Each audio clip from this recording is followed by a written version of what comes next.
We're gonna rebalance here. Okie dokie. Looks like we're actually even teams. So let's see. I need about 5 people to move over to Op4. Is that right? Is it about 5? 5 or 6 should do it. Looking for about 10 or 11 advantage. It would be so. You just move the centaur over to Op4. It probably. It's only 3 centaur. 1 RW down to Foxtrot, please. Did I put 1 RW onto Blue 4?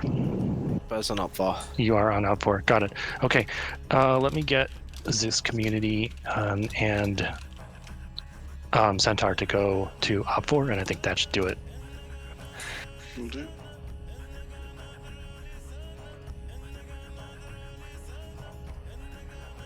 Say again. That's Centaur and Zeus community to Op 4, please, given with these new numbers in order to get this advantage. Luna, scratch what I said earlier. Can I get you on Bravo 1 Op 4? So that's too many. It's now like 50%. Unless then I don't understand how that happened because I only moved like 7 people over. 14 swing. Needed half that.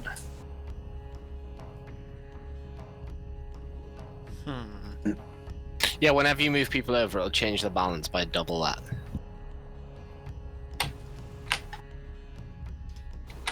Okay, Zeus community, you have 4, Alright, cool. correct? Hey, Yash, how you doing? I really hate to be. Yash, it's a possibility, but I'm busy with. Please go back to Blue 4. I have a lot of other stuff I gotta do, you know? I'm gonna do it one at a time until these numbers are right. Who's going to Blue 4? Zeus community. How do we join? I'm new. Oh, how do Who are you... you with? I'm gonna call this good, guys. Is this good? Now. Yeah, that's close. This looks correct to me. Martin? Oh my gosh, Barb, no. Smash Hawk, thanks for the Twitch Prime sub, my man. I hope you keep enjoying the operations. Hope you enjoy this FNF stream. I hope you get a. Slotted right now. Hope you're staying safe among COVID. Let's get these on slots in. Yeah, I got a mortgage to save up for now. Let's get them slotted ASAP. So I gotta focus on that. Yeah, I think it'll be fine. Also, Drake, you're unslotted. The worst Yeah, I know your thoughts on it, Yash. You've made it abundantly clear to me. Blue 4 needs a company commander and a first platoon leader. Second platoon leader.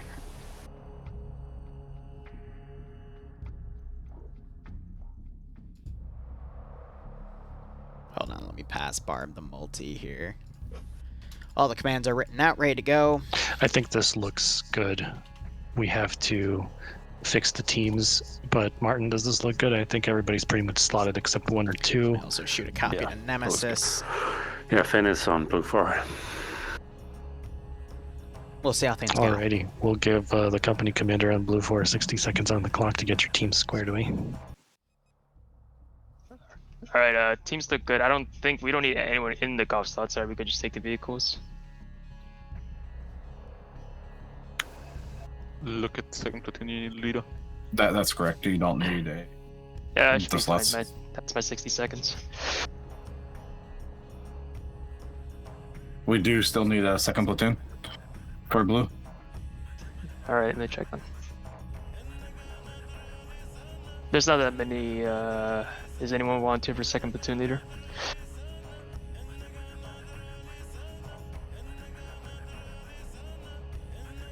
We're just in the process of slotting right now. I mean, if you're cool with it, you can run without it. Yeah, whatever. If you want to. I'd rather not, though. I would just say TF-121 if you feel like filling in. Yeah, I'm gonna be honest. I'm in the same boat with you, but Bloodwind wants a house, so well, like a townhouse. So we're gonna do a townhouse, you know.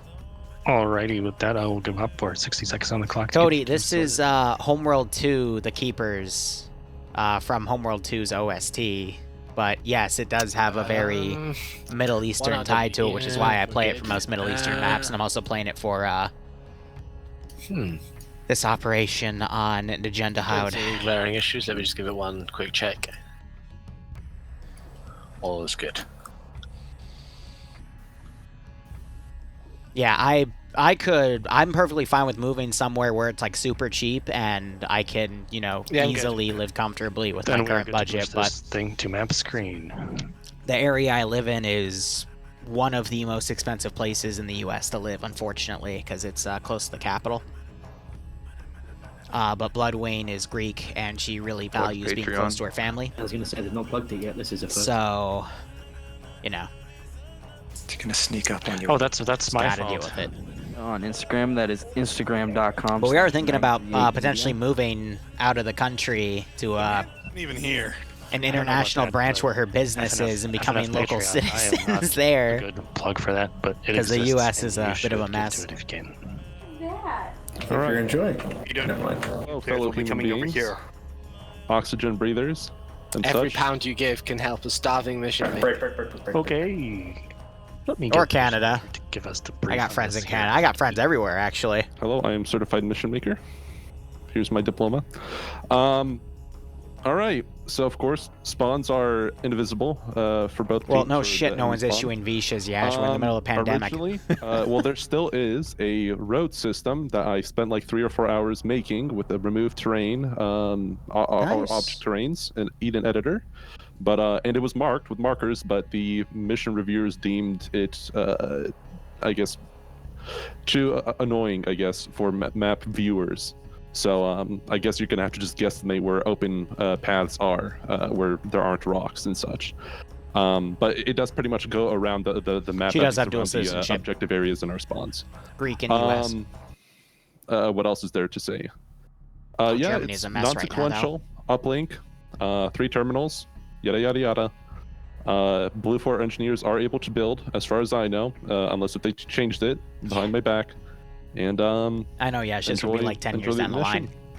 Oh, and view distance is like around 1,800 meters. You check the mission details, wars. We'll say 1800. Any questions from the company commanders? Sorry, go ahead. Go ahead. Any questions from company commanders? Alright, so I'm gonna go upstairs and change my name back to LCPL Liru as they get things started. Hey, I Barb. forgot to inform you that Bloodwing is in my chat, and she is very excited by what she sees. Bullshit. Yeah? Bullshit. Alright, Bloodwing, you know what to do. Go into Liru's chat and call him out on his bullshit. Bullshit. No. I'll drink for you, man. Nope. No. Are you in Barb's fucking Twitch channel? No. But you're laughing in the background. I know that I laugh. just made her VIP like 2 minutes ago. You don't know what I'm oh, no, I know that defensiveness. You go to his channel before you come to mine? Well, yeah, I have what she wants. Shut up, barbarian. Huh? You have no idea what I'm talking about. Okay. Yeah? Alright, well now I'm happy I slept with your sister, so. I see. Not a clue about maid outfits, you say? Or anything of the sort. I see. Yeah. Yeah. Not a The thunder is very ominous. Not a damn thing. Gotcha. Alright. Okay. Well, Boo, I'm gonna get back to work. I think it's weird how you just mentioned maid outfits there, but I'm going to not bat an eye to that, okay? I gotta now work for a living, so I will talk to you later. Wait, I need help with something. What do you need help with? How do you do the multi-twitch? How do I do the exclamation point MULTI in my Twitch chat? And the link will come up. There you go. Shut up. Shut up, barbarian. Hey, Barb. I mean, she was in my chat. I can send you pictures if I want. Wait, Barb's doing twirls in the maid outfit. Barb, do another twirl. I'm hanging up now. Doing it. Thank you very much. I'm hanging up now, Boo. I love you. She loves me more. Shut up, barbarian. Bye, Boo.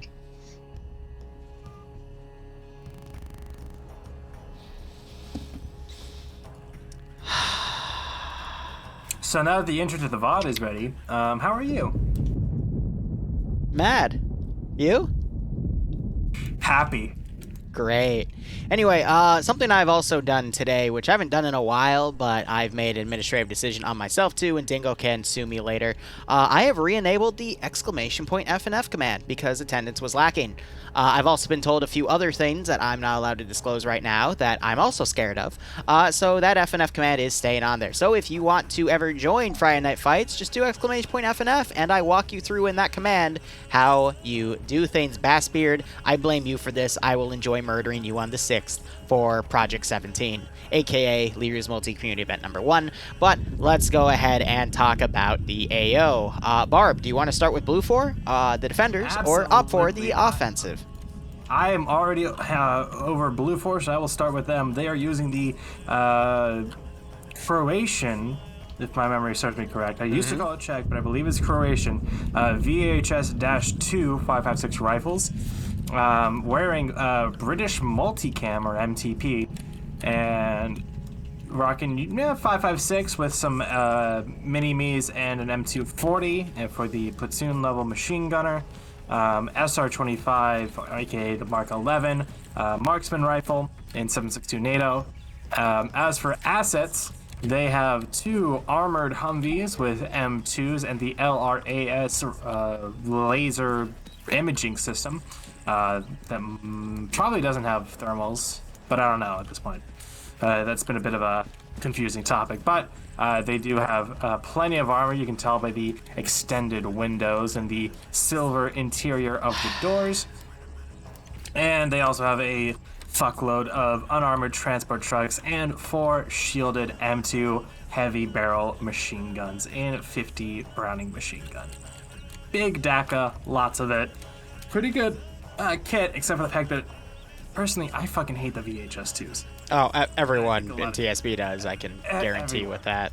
It's a very clunky model, similar to how when we put in the 3CB UK mod, everyone hates using the L85s except the actual British guys in our unit, but that's besides the point. I think Blue 4 has a lot of 50 cal here to utilize, which will be interesting in contrast, especially with the armed MI8s with an actual fucking pylon on it. Oh my gosh, they gave it a fucking Wait, seriously? Yeah, southern side. It has the GSH pylon, which is how would I describe that? It's meant to be like an anti-infantry or an anti-vehicle pylon, depending on the ordnance, but that thing can fuck up infantry very easily. So I'll be curious to see how that thing is utilized. But honestly, Op 4, seeing that in play and the fact that they have a fucking 25% numbers advantage and 2 BTR 80s, there's a lot of heavy guns in play here. So yeah, they have a single 23mm double barrel autocannon fucking gun pod. That is that alone is fucking huge for FNF, because generally speaking they do not allow, or they don't like, any kind of auto explosive ordnance. You never see BTR 80 alphas, you never see 40mm GMGs, so the fact that they were willing to put a pylon onto this MI8 is very, very surprising, and to me, I'm very excited. I see. But yeah, have we covered everything? I was kind of sending something to Bloodwing. What rifle did you say they had? For which faction? Red 4. Red 4 has a mix of 7.62, the Czechoslovakian copy of the AK, the M8 something somethings, as well as some 5.45 AKs from Russia. Yes. So it's a mix of calibers, and some SA-58s as well.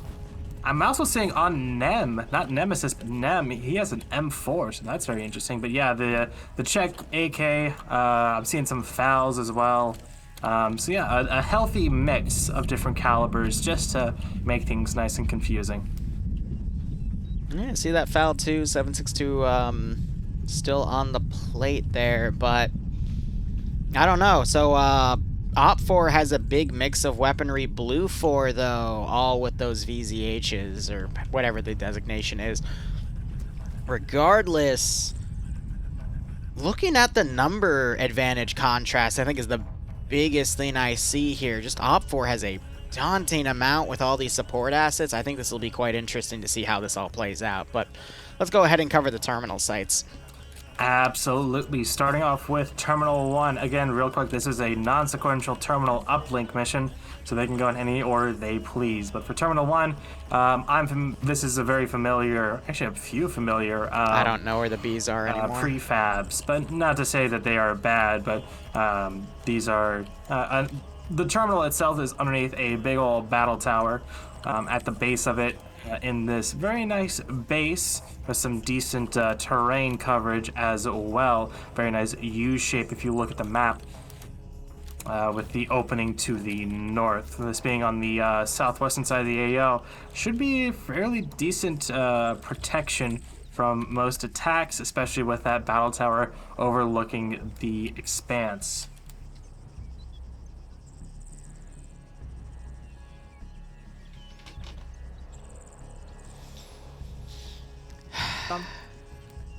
You okay? Yep. Otherwise, dealing with some HQ fallout building, from his bullshittery. HESCO barriers, HESCO watchtowers, and a cargo tower, the checkpoint kind of overwatching tower. It's a bit haphazard, in my opinion, how this is placed. Almost a little sporadic, but it's not horrible. I disagree with you. I kind of like the fortifications here. The only thing that's a little out of place is that one little guard tower with that vehicle trench, but that could actually be a good internal defensive item for the fact that this base itself is placed so close to a few of these ridge lines. So not a bad position, mind you, for a big defense, especially since it's so close to the Blue 4 side there, and there's a lot of places where they can put those 50 cal statics. They could easily form a good perimeter around the terminal itself, which I think is pretty good. Yeah, you're not wrong there. Especially with that MA8, they're gonna want to try and have that AA or use the. They're gonna want to keep the 50 cals in good positions, but also spaced away from each other because one gun pod run from that MI8 could easily take out that battle tower. And if they stack everything on there, it's gonna get messy. Assuming it's not set to invincible, which we did see a target. It could be, but it might not be, you know? It could be, might not be, but we'll have to wait and see until it actually gets struck by that MIA, which I'm sure it will. Moving on to Terminal 2. This is a bit more of a storage area. Yeah. A nice little barracks, some more bunkers, cargo buildings, and a briefing area. Not terrible here. Lightning cut his mic out. Honestly, pretty similar to Terminal 1 as far as that U shape, except this time it is facing west. So I feel like this almost isn't as good, simply because the attacking side can come from the east, the south, southeast, northeast, etc., and use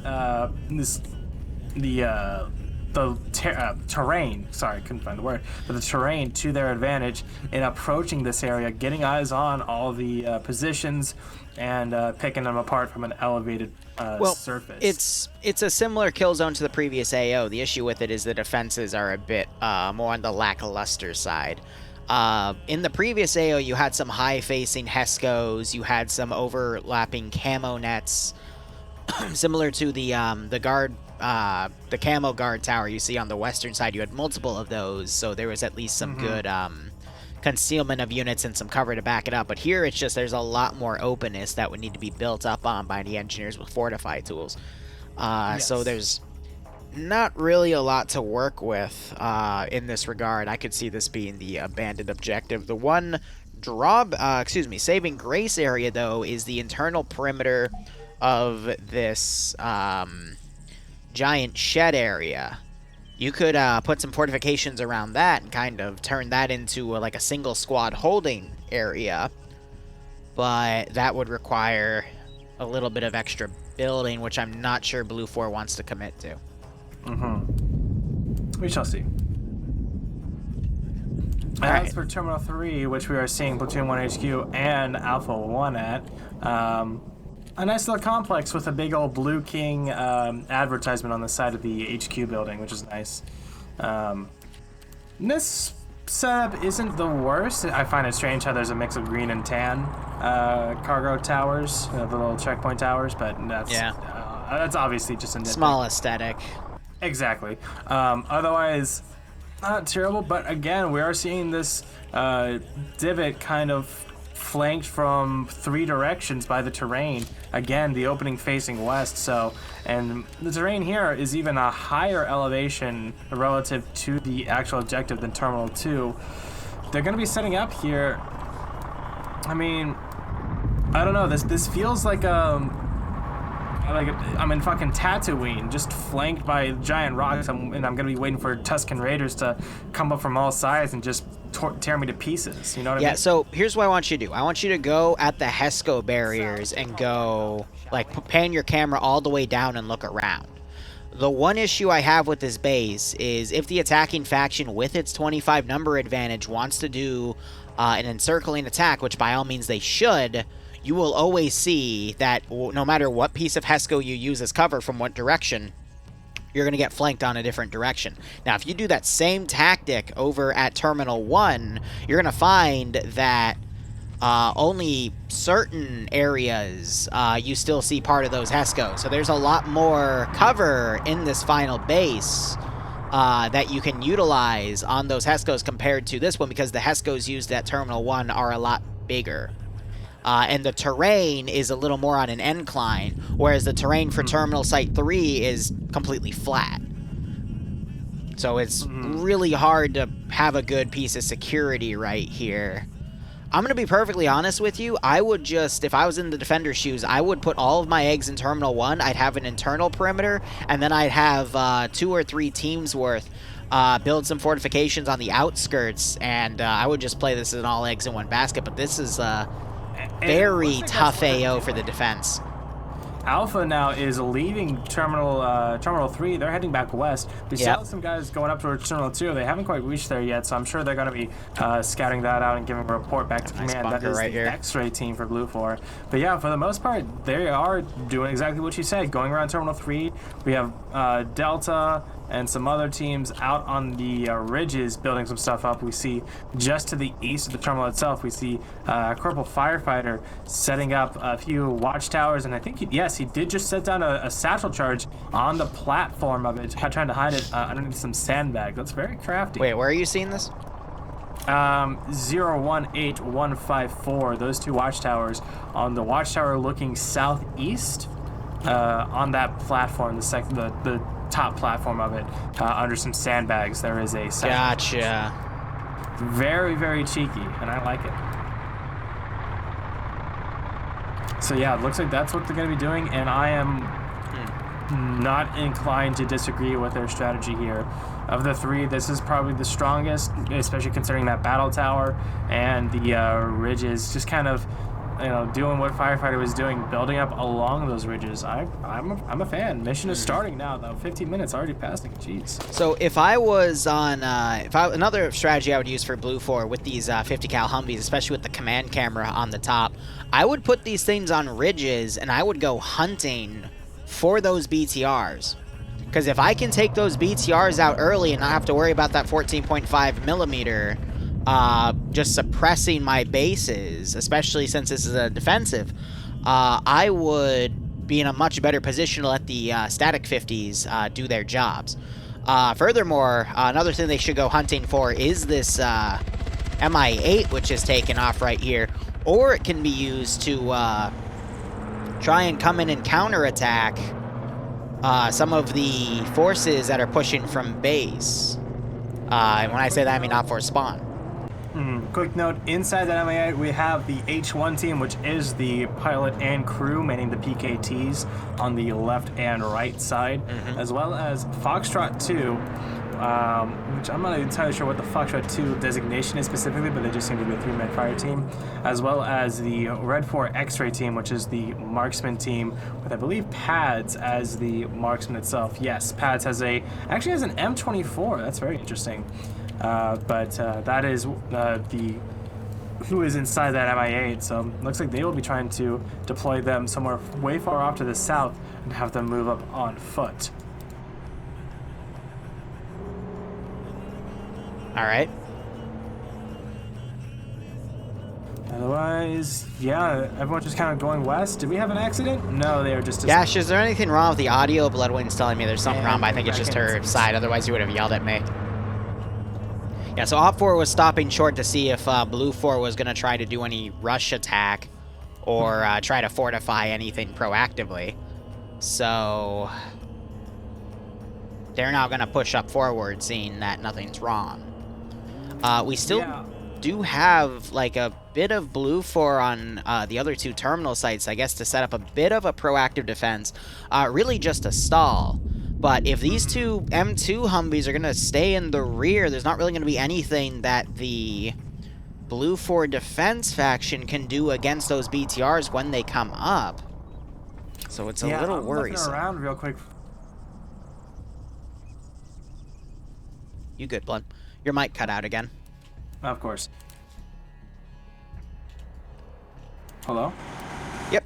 We got a BTR still back at base, by the way. It looks like the tires are kind of welded into the ground. I think they're having a tech issue with it, but that's kind of funny. Oh, yeah, welded into the ground, I think, is an understatement there. Mm-hmm. But we do see Op 4 splitting off into 2 forces here, either to do a pincer maneuver attack from the northeast and the southeast on Terminal 3, or the northern group of the pincer attack is going to go up to Terminal 2. We'll just have to wait and see. And I gotta say, I am very much a fan of the Blue 4's maybe normal stalling defense. Maybe. Just 1 or 2 guys on each hill, you know, kind of Taliban style, just plinking at the attackers, making them go as slow as possible, and just burning that candle as much as they can. Mm-hmm. That is the name of the game as far as playing the objective, because they have that numbers advantage. There's 2 options. You either cut down the numbers advantage or play for time, and it looks like they're going to be playing for time. Mm-hmm. I am very excited to see what that heli does, though. That is, I think, the asset to watch for.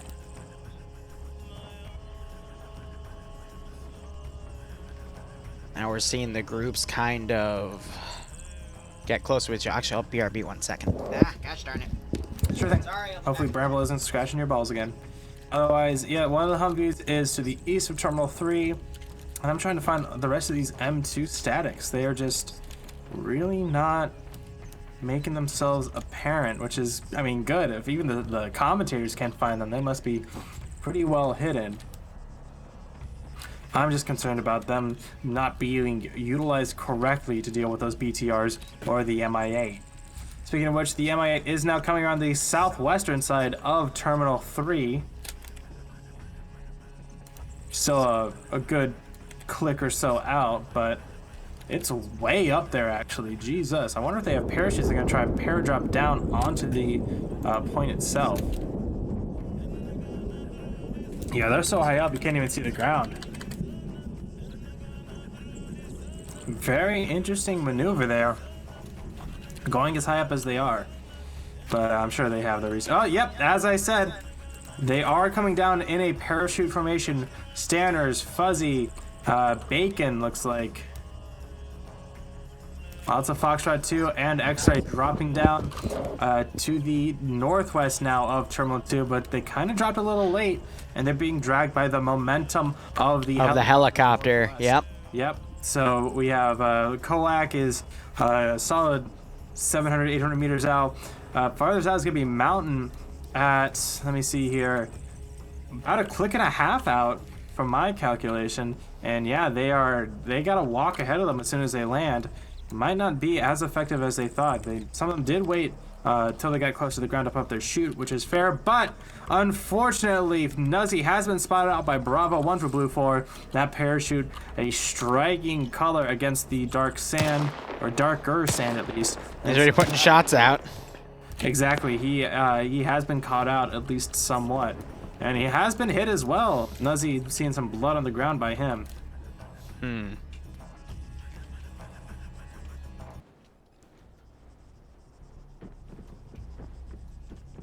All right, so Op4, I think they are trying to go for a pincer strategy and then a rear strategy just to kind of keep their options open because they don't know how Blue 4 is deployed because they don't have any way to do proper recon because they don't want to put the bird too low to do that role. Otherwise, they could potentially lose it, and they definitely want to keep the gun pod in play in case they absolutely need it.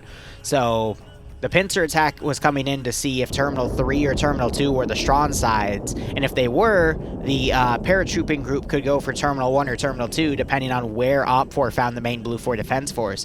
But with Blue 4 having the main defense force out at Terminal 1, it does kind of mute this paratrooper point, but it's good on Op4 for keeping all their options open in case they realize that one objective was potentially unguarded, so they can push up on it. I could still see this paratrooper group moving over to Terminal 2 if Op4 focuses on Terminal 3 and then shifts to Terminal 1, but Op4's kind of starved for recon data right now, whereas Blue 4 knows there's a paratrooper group now deployed, and will soon know where Op4's main forces are. So, as a quick note, similar to when a helicopter flies over a base and you see the defending team, try and shoot down the helicopter. Stanners. They have revealed that Blue 4 has revealed that they at least have some forces by Terminal 1. And now, with how much they are letting out on the dropping forces, they definitely know that there is a decent garrison here. At least assuming, by that volume of fire. That is what I would assume. So that is a bit of counterintelligence given to Red 4 by that, but obviously the specifics are not going to be.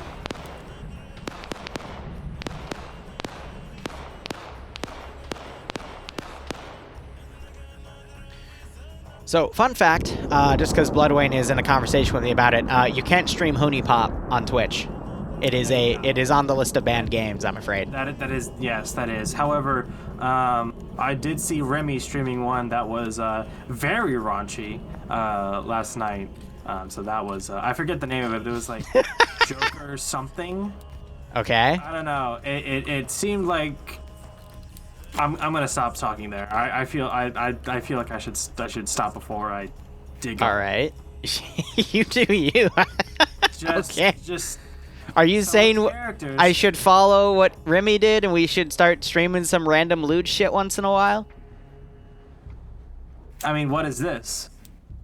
Not lewd enough. I mean, I can take this top off. Anyway. One of the M2s is engaging from range. That is Private First Class Gain with Private Scott there, engaging from a large range to try to hit some of these Op4 guys moving down the ridge, but it is unlikely for them to land any kills. Just checking the feed in case, but I don't see anything registered. We still have a few parachutes in the air as well because they opened their chutes way too early, and they are going to just be targets of opportunity for Blue 4 to take pot shots at, or at the very least distract Blue 4. But otherwise, we're just seeing the small detachment group between Terminal 1 and Terminal 3 trying to hold the line for Blue 4 here as Op4 encroaches on Terminal 3, really just to buy time for the Terminal 1 defense. One of the biggest weaknesses of an all eggs in one basket defense with, 3 objectives down is the clock. The defense team's biggest ally is always going to be the clock in a defense mission with multiple objectives. So when you put all of your forces on a single objective for a 50-minute round, more often than not, the objective is going to be finished before those 50 minutes go down, and because the attackers have the number advantage, it is very unlikely for the defenders to be able to push out, pull the W there. So who is commanding Blue 4? What Montgomery, actually that is not the commander. Commander's T5 Bay. Nice. T5 Bay is often, I call him my second favorite pick for FNF. Yeah. Strange that T-Pipe Bay is off on. Yeah, you never see him come in, but you know he's on par with Nemesis. You know, as some of the best players in FNF. The M2 is right next to his position, so that's cheeky. Shooting from the rocket. So that is very cheeky. T5 Bay, as someone that you know is a very good player in FNF and knows what he's doing, knows that if he puts all of his defending force in this 1AO, he's not going to be able to get a time advantage. So what he's done is he's set up little contingency groups to hold out, but on the first sign of contact, also pull back, as you're seeing right here, so they don't get killed off, just to harass Op4 as they come into the actual objectives themselves. He's got another group up at Terminal 2, but he's also has a few forces from X-Ray coming up to this Op4 group, maybe to try to get a few licks in. We do have... Oh, shit. Wow, no. We've got RPGs on the squad level. I didn't even realize that. That would mean the mat weapon is a probably an RPG 42, but normally you see squad-based AT in the as a single shot AT disposable instead of reloadable RPG. That's very old school from for FNF because they changed that out a long time ago. Blue 4 rifle is not the FAMAS. What's the damn designation, Barb? It's the Croatian rifle. VHS, that's it. I always called it a Czech for some reason, but no, it is in fact Croatian. Yeah. One of the few times I was wrong about a military designation or asset. I get them fucked up all the time too, so. I know, I try to be better than you though. Yeah. Good luck. Alright, so Finn's coming behind Arma Jesus, Schultz, and King here. Now, Arma Jesus and Schultz have been two, they're not really newcomers anymore, but they're very, very good players. But Arma Jesus, I think, is about to get Hillary Clinton. Ooh, yeah. Just like Jeffrey Epstein, Flying Finn manages to kill Arma Jesus. And Arma Jesus, of course, does his classic dead T-pose, just as he did, what, like 2,000 years ago? Something like that. And Finn is able to back away before he is engaged. But we have Op4 trying to encircle Flying Finn as he backs off, but the rest of Flying Finn's X-Ray group is trying to help him. Flying Finn now in a one-on-one with Bravo 1, which was King, who was Arma Jesus' TL, but... Finn is getting encircled very quickly. Might get shot in a moment here by Night Owl, but Night Owl's looking the wrong way. So if Op4 isn't able to encompass Finn, he might be able to get a free kill on Jesus. Okay, that was pushing it there, but... Oh, but calling the crucifix a T-pose. Oh, hold up. The other group of X-Ray just got 2 free kills. There's the Terminal 3 hack started, but... this 3-man X-Ray team's actually getting some decent licks in. They've gotten 2 kills, 1 down for 3 things total. We do have a medic close by on Cooper. Go ahead on Finn. So Finn was looking to the southeast. Emberzal, thanks for the Twitch Prime sub. Hope you keep enjoying the ops. He was not aware Hope you are staying safe on COVID and hope you get a kick out of the stream. Pain occluding his vision. Yeah, his legs are hit. Night Owl, actually, he is looking the complete wrong direction, away from where Finn is, actually. And as Finn starts to get suppressed by a few riflemen, I think a machine gun as well. He's fighting for his life, but... He is fighting a PKM gunner, but the PKM gunner is standing. There's a little bit of death blade he can use, but now he's taking rifle fire from Kane. He's dead. Oh, but X-Rays run up, but Montgomery is also about to be Epstein. What the? Okay. All right. And, hold up. Now we got another guy coming around. And he manages to get the kill before that finishes. Okay, so... that was 4 kills. Platoon 1 HQ, Arma Jesus, and Snow from Bravo 1. Lunab is also down, and Sideways, the squad leader for Bravo, is also down. Actually, let me verify that Jesse was a part of this group. Yes, he was. And what are the other skulls here? Woonip, but Woonip's part of a different group. So they were able to get, let me do another quick head count. 1, 2, 3, 4 kills and 1 down for the 3 on X-Ray. Not a bad call there. I don't think it's enough to really stem the 25% difference, but at least they were able to stall the northern group a little bit before they got to Terminal 2. That's going to buy them a few minutes, but I'm not sure if it's going to be enough. Last round, EU round 3, those 3 minutes that the defending group's first terminal team was able to buy them actually won it for them. But I don't think it's going to be the same case here because the number difference is a lot more staggering than that. And we just had Finn get double tapped by Chult there. Yep, that is absolutely a double tap on Finn. Unfortunate. They have the covert 2s for some reason. Yeah, as the handguns, I noticed that too. I think this is just a kit bash faction, which are always fun to watch, you know, just the various different weaponry. But it is important to note that Op4, on top of having a 25% numbers advantage, has at least a third to half of their guys operating with 7.62 rifles, which does make a difference. You know, instead of having to 3 or 4 tap a guy in the chest, you only have to 2 or 3 tap him with a 7.62. I wouldn't be able to tell you who's winning right now. It's still too early to tell. Op4 has taken one of the 3 terminal sites. There is about 33 minutes left on the clock here. There's enough room for anything to go either way. But if the 3 people on Terminal 2 can stall, you might see... Okay. So Op4's playing right now. To answer that, I gotta get into this. So Op4 has a pincer attack going on and then a flank attack that did air assault by jumping out of a helicopter doing a lay low.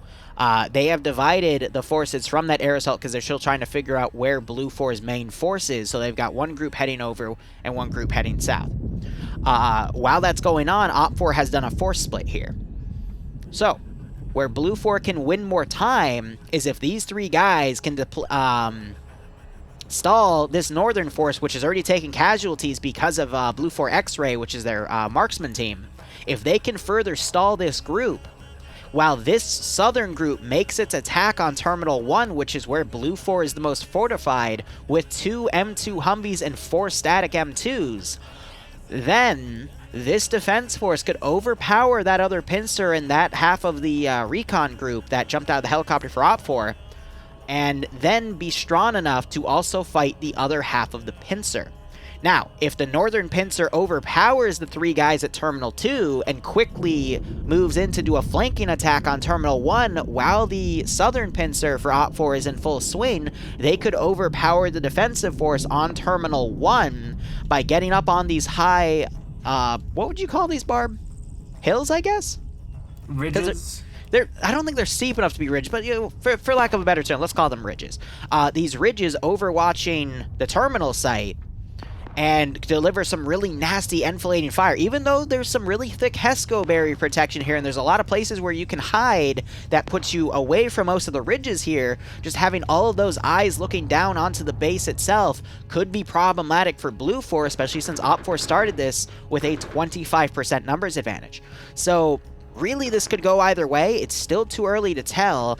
It is slightly in Blue 4's favor, though, because they were able to stall the northern flank. And the more they can stall that flank, the more likely Op4 is going to commit the southern flank in the Terminal 1 early. Terminal 1 defense will overpower that because by then Blue 4s will have the defending numbers advantage, and they'll be able to just divide and conquer Op4's remaining force. We're already seeing the 3 Blue 4 guys. One of them started putting some pot shots out on the northern pincer, which is going to slow them down even further. So we'll see. I think the next 10 minutes are going to be a good tell of where this operation's going to lean. It could still change because you never know what happens in PvP, but I think by the time we get to the 20-minute mark and counting, we'll definitely be able to get a clear idea of who's going to win this round. I'm anticipating the X-ray Ren, look up Yellowstone. West-northwest of Terminal 2, using that marksman rifle and the extended scope, or extended range of the scope, to try and plink at Foxtrot 2 if they can spot them out. Especially since, you know, from their angle, they'll look at the compound, excuse me, see no one's there, look around, and possibly spot out Foxtrot 2, but they're actually pretty well hidden from that approach, so they might not get spotted out at all. It is worth noting that Pickles there near Terminal 2 does have that M240 Bravo, so that's a very good asset that they're going to want to try and keep as long as possible. Like you said, could do some good damage from an Overwatch position, but it'll depend on if they're... We can talk armor maps between this round and the next one, by the way. So we'll save that conversation for then. There's the fucking gun run coming in, but they came down a little too hard. Oh! He didn't get shot out, he just didn't pull up hard enough. Asset wasted enough. Oh my fucking god, that's... I'm out of booze, but that would be a shot. Like, you're given a fucking... What? What were they? 3mm gun pod. The first time in recent memory. Very, very long time since I've seen a gun pod. Usually it's a rocket pod or something stupid. Yeah, but it's a gun pod, which is super fucking good. I mean, like you said, I don't know why they did a top-down attack. They could have just wild weaseled through and been fine. It's a very basic. A very basic gun run. It doesn't take a lot. Yes, it's an MI8. Yes, it's a fucking Russian school bus. But you can still gain the momentum, maintain a good flight path, and just do a good strafe on this. They could have easily picked apart this entire valley. Like. So Op4 did a good job PIDing where Blue 4 was going to have their main force, because that was the right place to hit, because they've seen the other two terminal sites and realized that, okay, Blue 4 must have most of their force at the other one. So that was a good call there. It was just the incompetence of the pilot to do a very inappropriate gun run there. He did not pull up in time. He came down at a very steep angle to try to evade AAA fire from the 50 cals, but I really don't get it. Like, from my angle, he made very little attempt to actually pull up, and it looks like he might have lost control of the airframe, but... Who knows? Maybe he had a frame hitch mid-run, and it plummeted him into the ground. That obviously wasn't his intention to lawn dart into the rocks. But it is, in fact, what happened, unfortunately. I'm just upset that it was we haven't seen it in a while, to be fair, but we haven't seen an armed helicopter in a while, and then that gets squandered first thing. I just mean in general, a misutilized or misused asset being used, well, inappropriately and gets wasted. We haven't seen that in a while to credit as a coalition community event. You know, in all honesty, I think a better thing to do would have been to have, like, the X-ray team get on a ridgeline close, and then just line up the gun and spot for it, because it creates a shit ton of smoke when it impacts. So they could literally just have, they could have just walked the gun rounds in with support. Static but cover. Yeah, it's just, I don't know. I honestly don't know. That was a shame. So my money is now on Blue 4. Yeah, but Blue 4, I see Foxtrot 2, Kevin's remounting that truck. You got Cullen and Pickles here still holding. Op4's closing in. And then you've got some small Op4 aggressors moving around the perimeters here. If Blue 4 could hold Terminal 2 for 5 minutes, I think they'd be fine. But I don't think that we're going to see that, because Op4 is just slowly starting to encroach. Again, it's getting very, very close here. Sparky's telling me not to touch the assets inappropriately. I'm sorry, I can't help it. I mean, I'm surprised the pilots are still alive, which just goes to show you that, again, no one got shot out or anything. It was just a complete misuse of the helicopter. I don't mean to sound like an ass, but I don't recognize any of these names. The pilot was Dylan, because he has the -1 aircraft piece. I recognize Dylan. I don't recognize Schnuffles, but I do also recognize... Pilots are getting flanked, though. You got Nemesis coming up, showing us why he is Nemesis.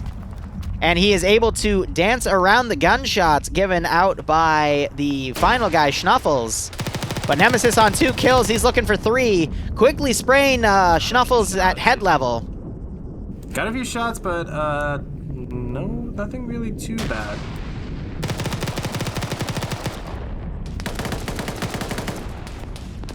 Old man needs to take his Yep. diazepam. But Nemesis, he's got safety on his rear, so we can just hold on this rock and poke at different angles. Meanwhile, Schnuffles has to be careful where he peeks up. It falls far and goes down.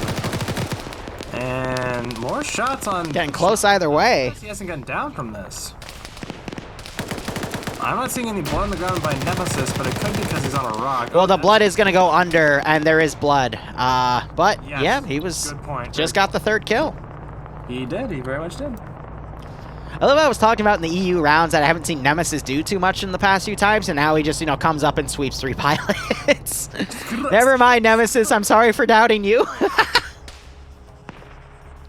Now, Cullen has opted to stay by Terminal 2. He's taking a few shots, and he's going to get back behind the rock, but he's at least trying to stay here to stall, as the other 2 guys grabbed a Vic and pulled away, Kevin and Pickles. Otherwise, Op4 here, the 3 guys that parachuted down are just popping some smokes and testing Blue Force 360 here. But another interesting thing to point out is Op4 has done the defensive option and reconsolidated their forces along Terminal 2. And honestly, it's just up to Cullen to hold. I wonder if there's an explosive trap in play. Because with terminals, it's the best time to do explosive traps because you get a prompt when they touch the terminal. So if you hide the charge... Get a perfect... yeah, it's easy. All you got to do is hover over it, and as soon as you see that little hint, which is the name of the comment box that comes up on your screen, you just detonate the damn thing. I doubt it, though, because I think Cullen's only a rifleman and or grenadier. But this change in play for Op4 shows they're being very conscious about knowing where Blue 4's defensive force is. So there's the hack started. I don't think we'll see any taps, though. That was done at the 40-30 minute mark, which means we have 23 minutes remaining to do Terminal 1 at a full strength versus full strength. I'm going to be honest, now that I know that Op4 is reconsolidating, we'll probably do like a northern attack, or they'll remount and choose a different angle. I think it's actually leaning in Blue 4's favor, because if Op4 attacks from that vector, they're going to be stuck on flat ground, and Blue 4 is going to have the advantage because they have the associated ridge lines around and can easily do some outflankings on Op4. I think Op4 is going to spend a few minutes, though, remounting and flanking around with vehicles, because going on foot's going to eat up a lot of time and put them in a bad position, so at least they should remount and, use that time to get around instead. Plus, they've lost track of the Major here, and he might get behind a few Op4 lines here. But if Op4 doesn't utilize the terrain of Terminal 1 to their advantage and get stuck attacking in the flat areas, there's going to be a lot of enfilading fire from the ridge lines to get them. We got about 21 minutes and change left in this fight. So, depending on how well they utilize any transport they still have, whether it be those BTRs or trucks, so I think they can fit Cullen's down. 16 or 17. Yeah, he got front. Yeah. I think they can fit about 16 or 17 people. Oh, that was weird. I might be leaking. Let me bump out. Yeah. Just do a quick soft log from the server. Don't actually leave the server. Yep, I know. So to explain, if you have a lower end graphics card, sometimes you'll start seeing parts of the map flashing because the textures will load in and out. So if you're quick enough after you see that, if you just go to the mission, the role select screen of the server and come back, it usually fixes it. But if you let it go on for too long, then you have to fully restart Arma. It's just an issue with the game where it detects. Not perfect, but it helps. Yeah. It can fix your problems in a pinch. The mem leak is client side. 60 frames per cent. Or, yeah. No, fuck, whatever. 60 frames per cent, you say.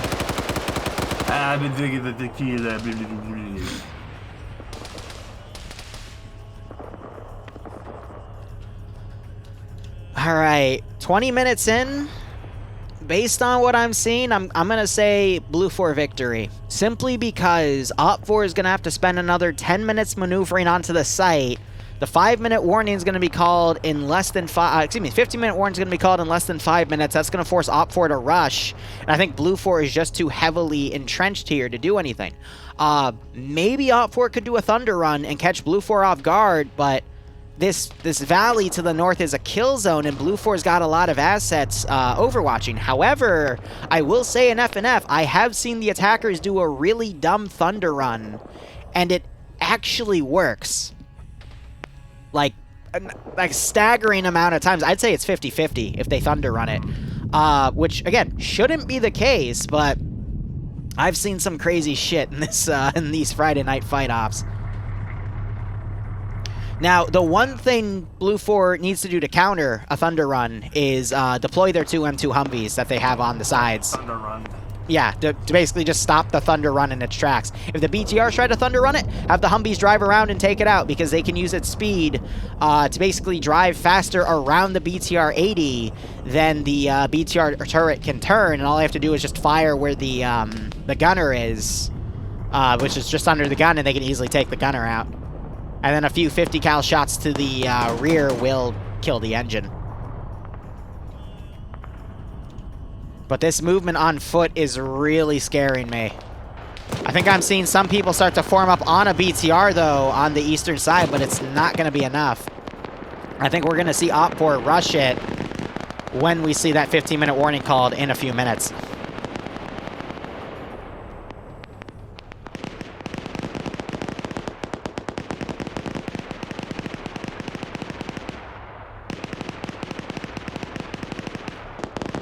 You know, I have realized that I think Blue 4, well, we already knew that, but Blue 4 kind of played this one out to go this way, and I think Op4 just bought it hook, line, and sinker with T5 base plan, because by fortifying lightly terminal 2 and 3, they basically baited Op4 to go north to the next terminal site by leaving it open, and then that forces Op4 to be in a position where they'd have to spend more time maneuvering to get to the last terminal to be in a good position. I love the Thunder in Arma 3. It's really, really crisp. Like, there's plenty of times where I think that's like real thunder actually going off behind me. Yeah, it always makes me double take. There were some good moments when you were like pissed at Bloodwing for coming to my stream first. Yeah. Like she like you would say a line and then Thunder very would immersive. And it'd be like it'd be a little scaredy boy. We have AT being fired from Op4 into the Blue 4 hillsides here. But what was I talking about before the thunder cut me off? Blue 4's planning. So it's just forcing Op4 to maneuver and spend more time on the clock. So I think T5 Bay has done a very good job with his unit placement and tactics to take an all eggs in one basket defense strategy and still eat up the clock. And that is something you very rarely seen done in FNF, and in this case it works really fucking well. So T5A isn't just good with a fucking machine gun, he's a fucking damn good tactician too. I love it. Yeah, it pays to kind of, try new things, and in this case it's working out pretty well. Only 16 minutes now to go, and counting. I could see... Go ahead. Well, no, I mean, to go off what you were about to say, I definitely could see it going either way. Blue 4s have maintaining a decent perimeter. Just looking at the map, they have a loose kind of trapezoid almost shape going on here, defending both from the ridges and from the base itself. So it's not just a singular point of defense. They have a decent network of guns looking all around. So I could see that working out pretty well, but I could also see those BTRs and trucks providing a decent amount of cover fire for these troops to move in. Looks like they're going mainly on foot, which is an interesting call. That makes sense. At nearest, still about half a click away, and at furthest, a full click. So that's an interesting call with only 15 or so minutes on the clock. We should see that any second. Yep. So I understand why they pulled Pickles and Kevin back. Pickles was the Foxtrot 2 machine gunner. And now he is in a very good position right here to engage Op4 forces coming down. But as I say that, Op4's marksman from the northwest just picked him off. He's still alive, but with the loss of that machine gun, that's going to actually let Op4 push in quicker. I'm not sure if Op4 is having good communication to call that out, though. But that, I think, just helped Op4 push in here. Pickles wakes back up, but they need to get off this hillside because otherwise the marksman's going to shoot again. So if Red 4 on the northwestern side starts getting up on these hilltops with that, you know, the air assault group they had, they could start wrestling control of Blue 4 away from that ridgeline to help the main force come in. The question becomes, though, do they have time to do that in 14 minutes? And I think the answer is no. No, I agree with you. I love, Staff Sergeant Barber, good name, shooting at, what's his position? So from his position to where he's firing at troops like a good 800 meters away. And between the LRAS and the M2 sighting, I mean, he's getting some pretty decently accurate shots. Not perfectly accurate, but close enough to give him a scare and to hit this BTR a little bit. Don't know if it's effective or not, but I mean, it's accurate at the very least. So Op4, real quick, Op4 is running its Charlie squad back to grab 2 UAZs in a truck. So we are going to see a Thunder Run get planned because that's the time. Their only chance right now. Yep. And that's exactly what Blue 4 wants in this position.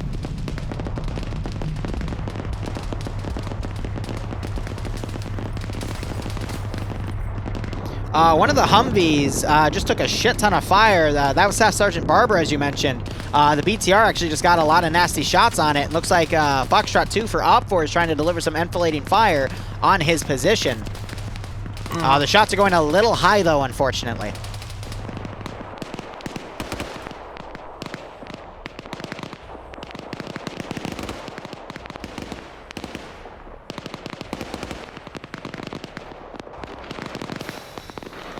Yeah, that Humvee that Barber was in is now smoking, so he's bailed out. Yep. Though it is armored, the 14.5 millimeter, even at distance, is can still very easily pen. Yep. Around. Yep.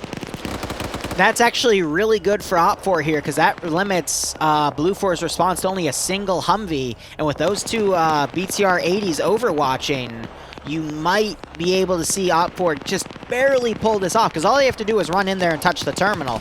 If they're able to do that, I don't see Blue 4 being able to touch it back if Op4 is able to overpower this side. That's one of the risks with this strategy because, again, Op4 had the 25% numbers advantage, so Blue 4, in order to make this strat work, has to commit a lot of their forces to the ridges to make sure that they're okay. Now, I would be curious to see if Op4 is going to try a Thunder Run, not from the direct north, but from a completely different avenue altogether, realizing that Blue 4 is spread thin.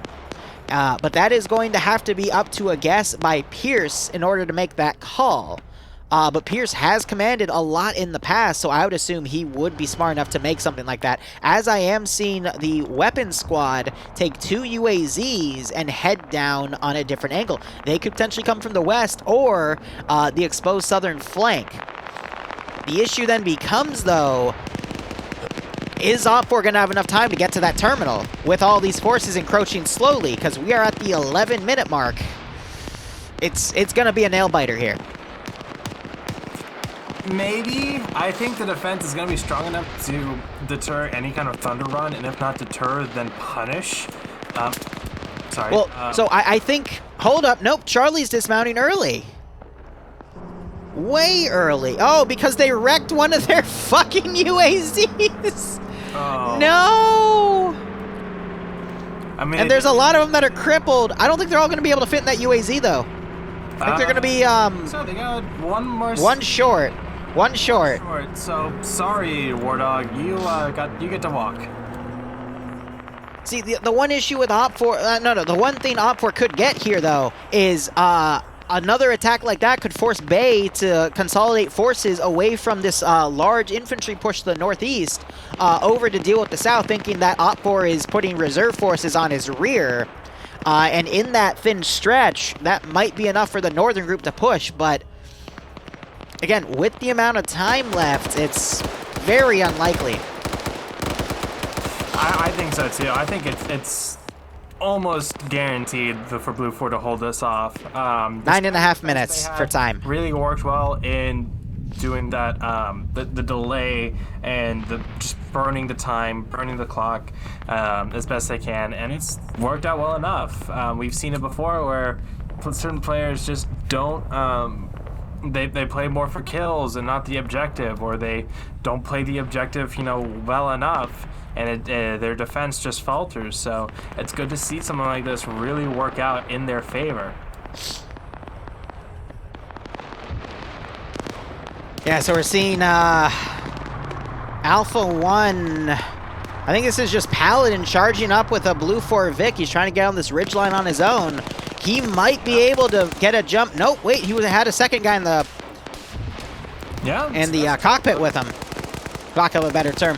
But they could actually do some damage up on this group. There's still a lot of time. We have the BTRs also pushing in. Yeah. And the second one has guys on the back. And a PKM, so that's two pretty decent weapons there.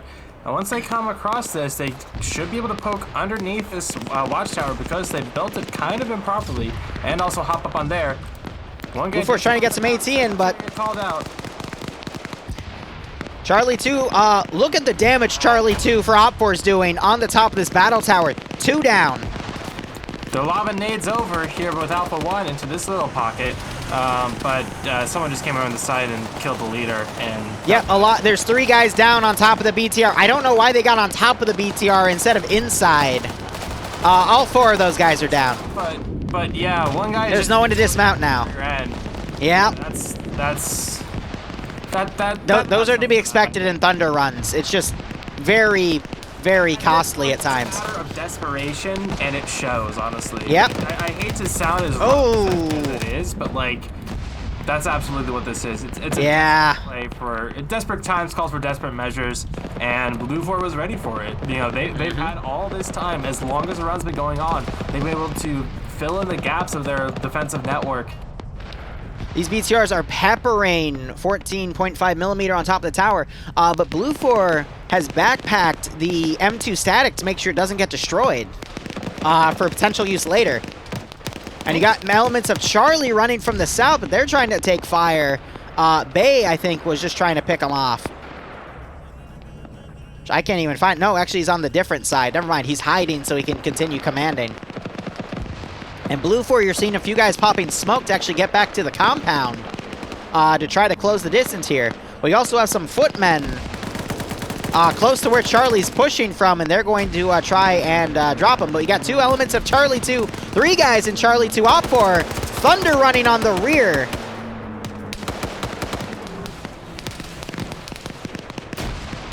And they're immediately shot at by 2 Vanguards on the southern side.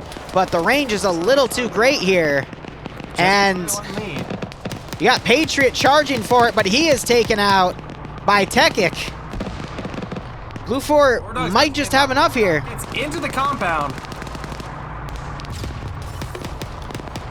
About 6 minutes remain. Wardog just trying to find a good angle here.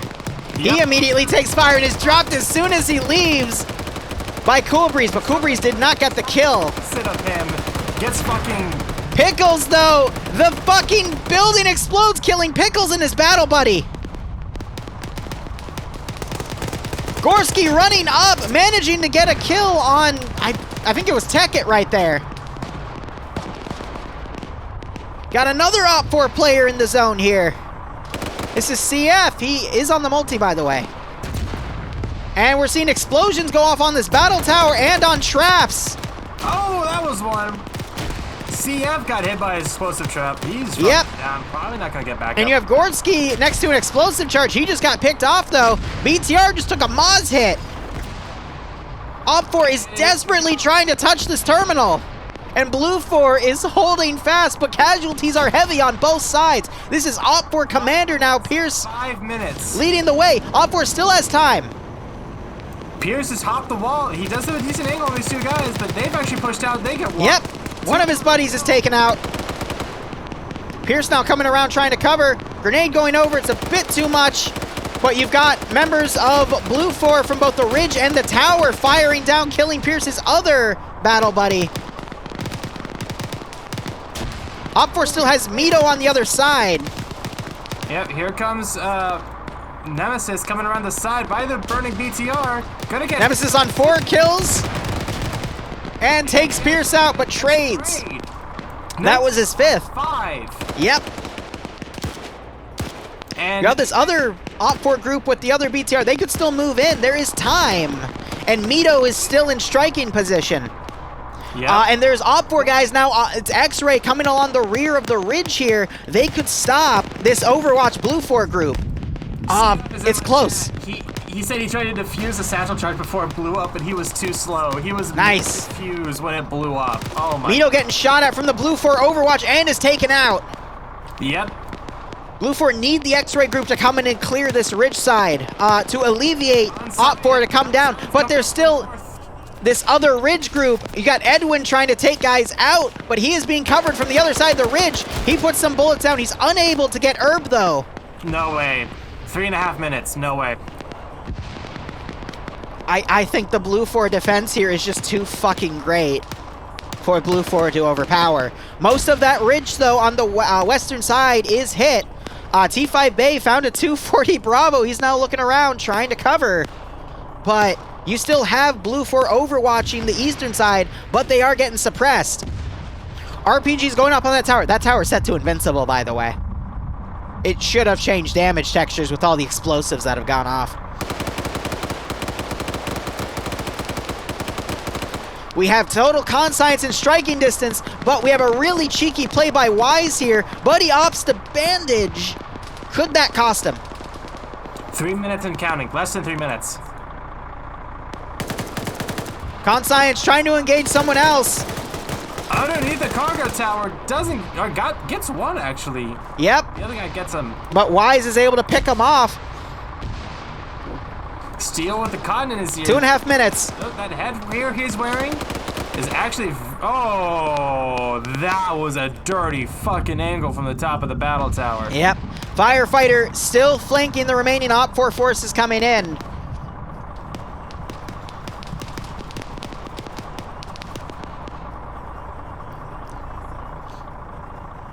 I don't know what to say here. I think this is gonna be it. I mean, 2 minutes now, still a chance, but it's slim at best. But almost kind of a red on red there. But yep. Yeah, so you're telling me there's Wise is overwatching when those two are gonna walk out of that HESCO, if they even move out of that HESCO. Third guy running in now. Wise tries to open up.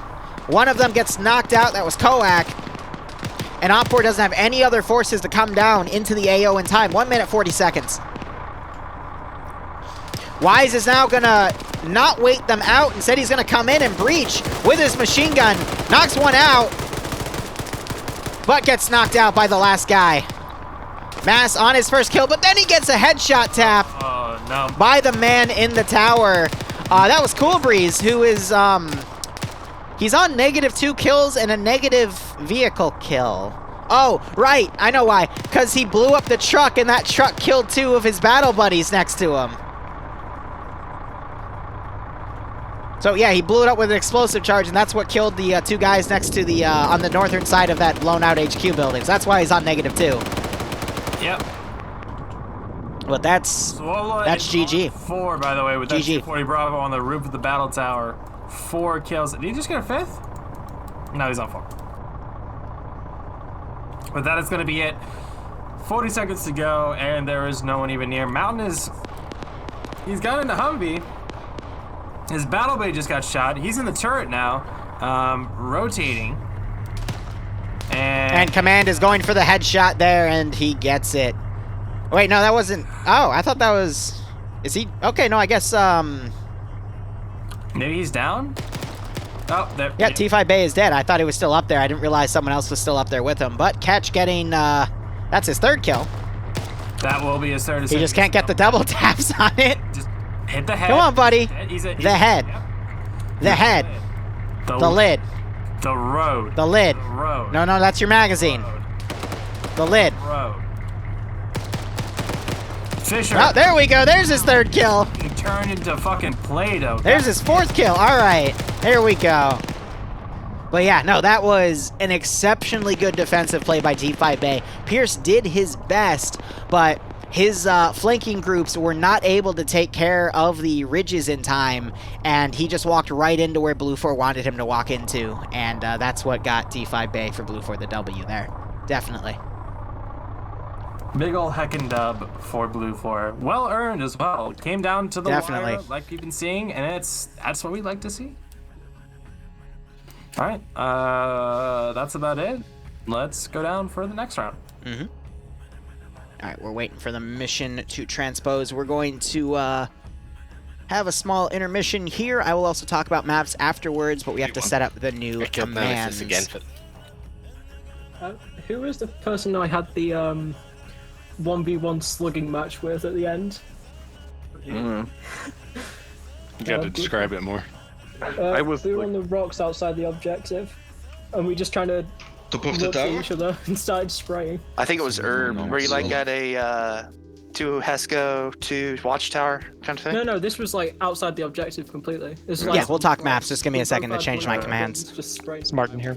Altus, neutral sector. Now, check your DMs on Steam. Oh, hot. I just had a... That was the first death. I got one tapped from a guy like 300 meters away.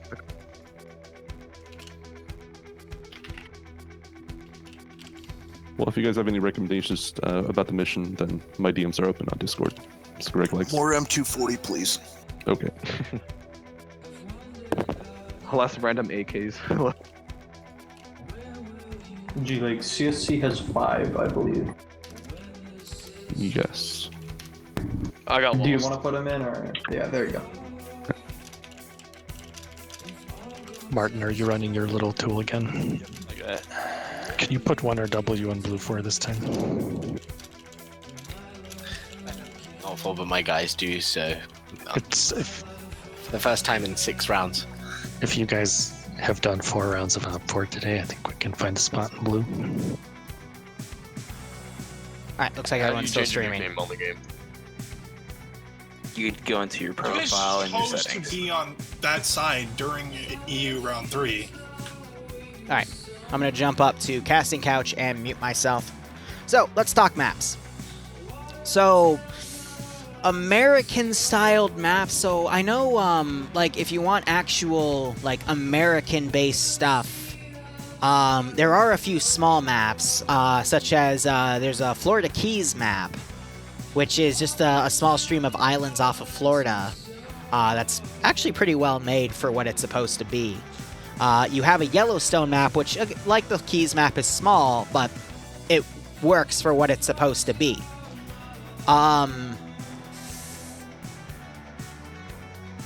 In terms of, like, actual American locations, I know there's a Seattle map, I know there's a New York map, but those are meant to be, like, pieces for, like, flying around in. I know the New York map is unfinished, but it also left the workshop for a while, but someone re-uploaded it.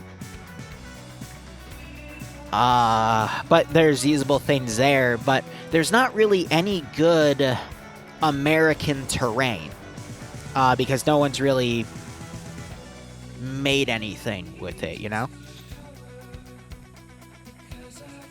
I would say if you want, like, what are you looking for within America? Because I could direct you to some good terrains based off of what you're looking for, but there's not really any good terrains per se. Are there some good UK maps? I know there's Stark Island in the British Channel, which is part of the, I believe, IFA mod. But Britain, I believe, is in the same boat. There's some good German maps, though. Cell 2, Roche, Germany are 2 to name off. And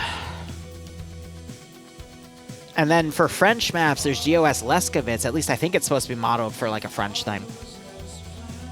Gunkisley is also a nice map. There is a Northern Ireland map. Actually, no. Is there?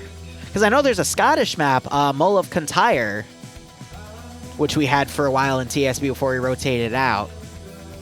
But there's actually a lot of really good maps out there. You just got to do a little bit of digging. But someone on Steam, on the Steam Workshop, keeps a really good playlist of, like, every map there is. There's a lot of good stuff on there. But there's always I would say lacking in the map department is really good jungle maps. There's only a handful of them. Lagasola, GOS Nazawago, GOS Kalukan. Unsun also has a lot of good jungle maps, but, you know, it's blocked off. There's no mod just for those maps. What else? That's it. There's also not a lot of good winter maps, but usually they're, like, if you know where to look, I mean, there's Winter Altus, Napf Winter, Trinaris Winter. There's still a good handful of them out there, but I know you can get Panthera in a winter model, or Isle of Bramia is also a good one. Is there a US Civil War mod? No, but there's Revolutionary War mods. Oh yeah, the map editor for Arma 3 is very difficult. Very difficult. But one of the things I want to do with my channel in a few months going forward is, you know, do like map reviews and stuff and state, you know, this map's good for this map's good for that. Is there any Pearl Harbor maps? No. I thought there was a rumor about one being made a few years ago, but it never surfaced, or it got gated off behind a community.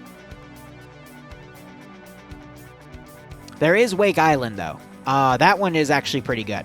I've been debating doing like a Japanese invasion of Wake Island, but it's modernized, so I'd have to go through and change stuff, but I'd love to do something like that.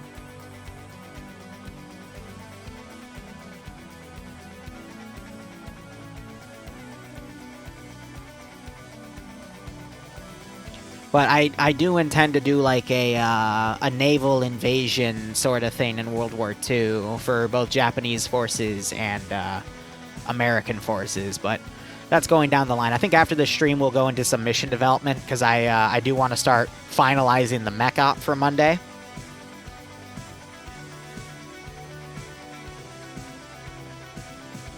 So we'll just see how that goes. There is no Iwo Jima map. They do have Tarawa Island and Henderson Airfield in the Faces of War mod, though.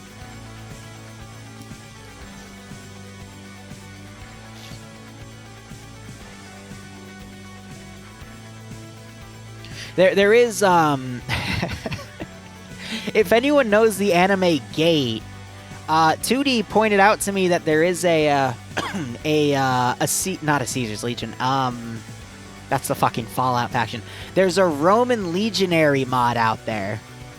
And I'm seriously debating as a joke op to make a gate op using the Stargate mod as the gate, and then a fob building experience. And then you just mortar the fuck out of hundreds of Legionaries using the custom melee, the improved melee framework mod. It's such a dumb idea, but I think just as like a joke op in the middle of the night, similar to the Tuesday night SOG op, we'll do something like that. Yash, there are not any good Star Forts mods. Like, you'd have to like build your own. There's a really good Star Fort in a map made by the Nassau 1775 team, which is like a pirate ship map. But it has a really nice Star Fort in it. And then there's, of course, a Star Fort that's in the Tanoa map. So you can just build it like that, but it should be built a little better, you know? Okay, I'm also debating if the Roman Legionary mod works well with the improved framework mod. If anyone's ever read the Zombie Survival Guide and gone to the quote-unquote accounts in the back of the book, the 400 AD one between the Roman Legionnaires and that big force of zombies, that would be another op I want to do. Again, these are just meant to be like silly, stupid fun ops. But I only have one silly, stupid fun op slot on Mondays for TSB. So I'm going to just make some random slots that are later than most slots done at, like, you know, close to around this time. Just so I can also make sure I get low player counts, just so I can have some fun with stupid ideas like these. And yeah, the zombies at Hardian's Wall, exactly. Xenopleth, link them to Yash and Yash will post them. Because I can't allow everyone to post links because we would get a bunch of porn bots in here, and that wasn't good. But there's, again, a lot of op concepts I want to do, and it seems that people on YouTube really like the out-of-the-box ops. And I have a player base that would be interested in playing a lot of random stuff. And then, you know, there's also a mech PvP op I'm working on because Iceberg wanted to play mech PvP, so I'm like, fuck it. We have GOS Nadajand, which we just, Nadejahand, which we just, you know, watched the previous round of FNF on. That's actually really good terrain for something like that, so, you know, I'm thinking about it.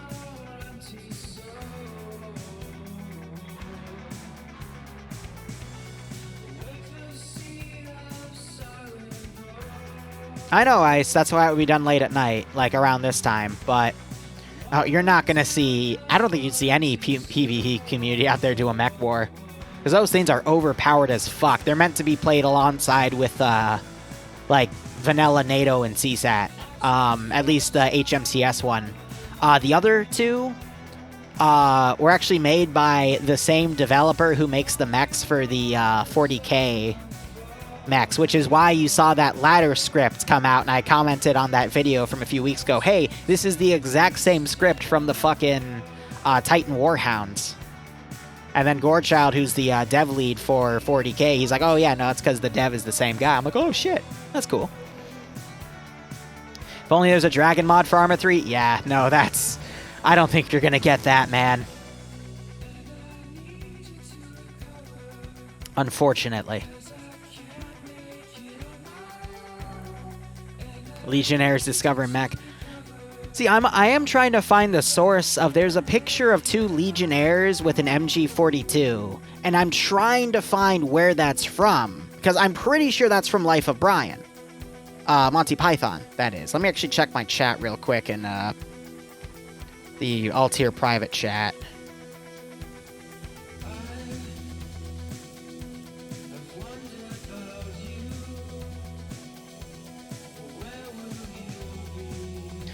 What did Band Inc. post about Nintendo? Oh, good gosh.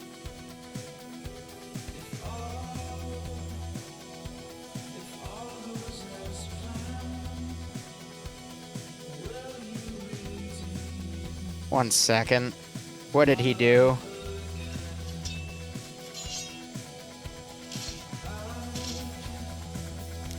This is actually perfect.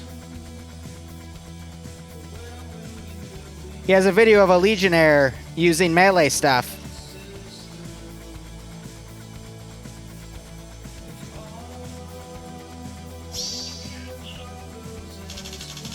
And then he mows it down with a machine gun. Perfect.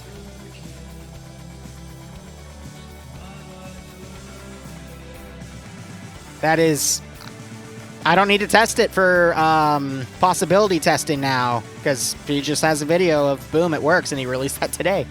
Because when I do when I make stuff for operations, I have to first we do concept testing to see if it's even possible and balanced, and then we actually do the operation testing to make sure that it's possible for the server framework to not crash with it.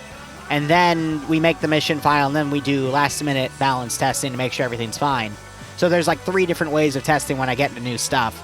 But, alright, round's beginning. We gotta go back into the thingamajigs here. I need to switch this on here. We're gonna do homeworld tutorial. Hi, baby. Sorry to cut it off so abruptly. I didn't catch any of the brief. Oh, that's okay. I wasn't either. We were talking about maps and some future TSB I ops. was talking about the first night that I got hungover. Okay. Bloodwayne's telling me you said screw your op ideas. His stream story is better. That hurts. Why would you believe her? Because she's my future wife. Yeah, but do you not remember what she was saying earlier?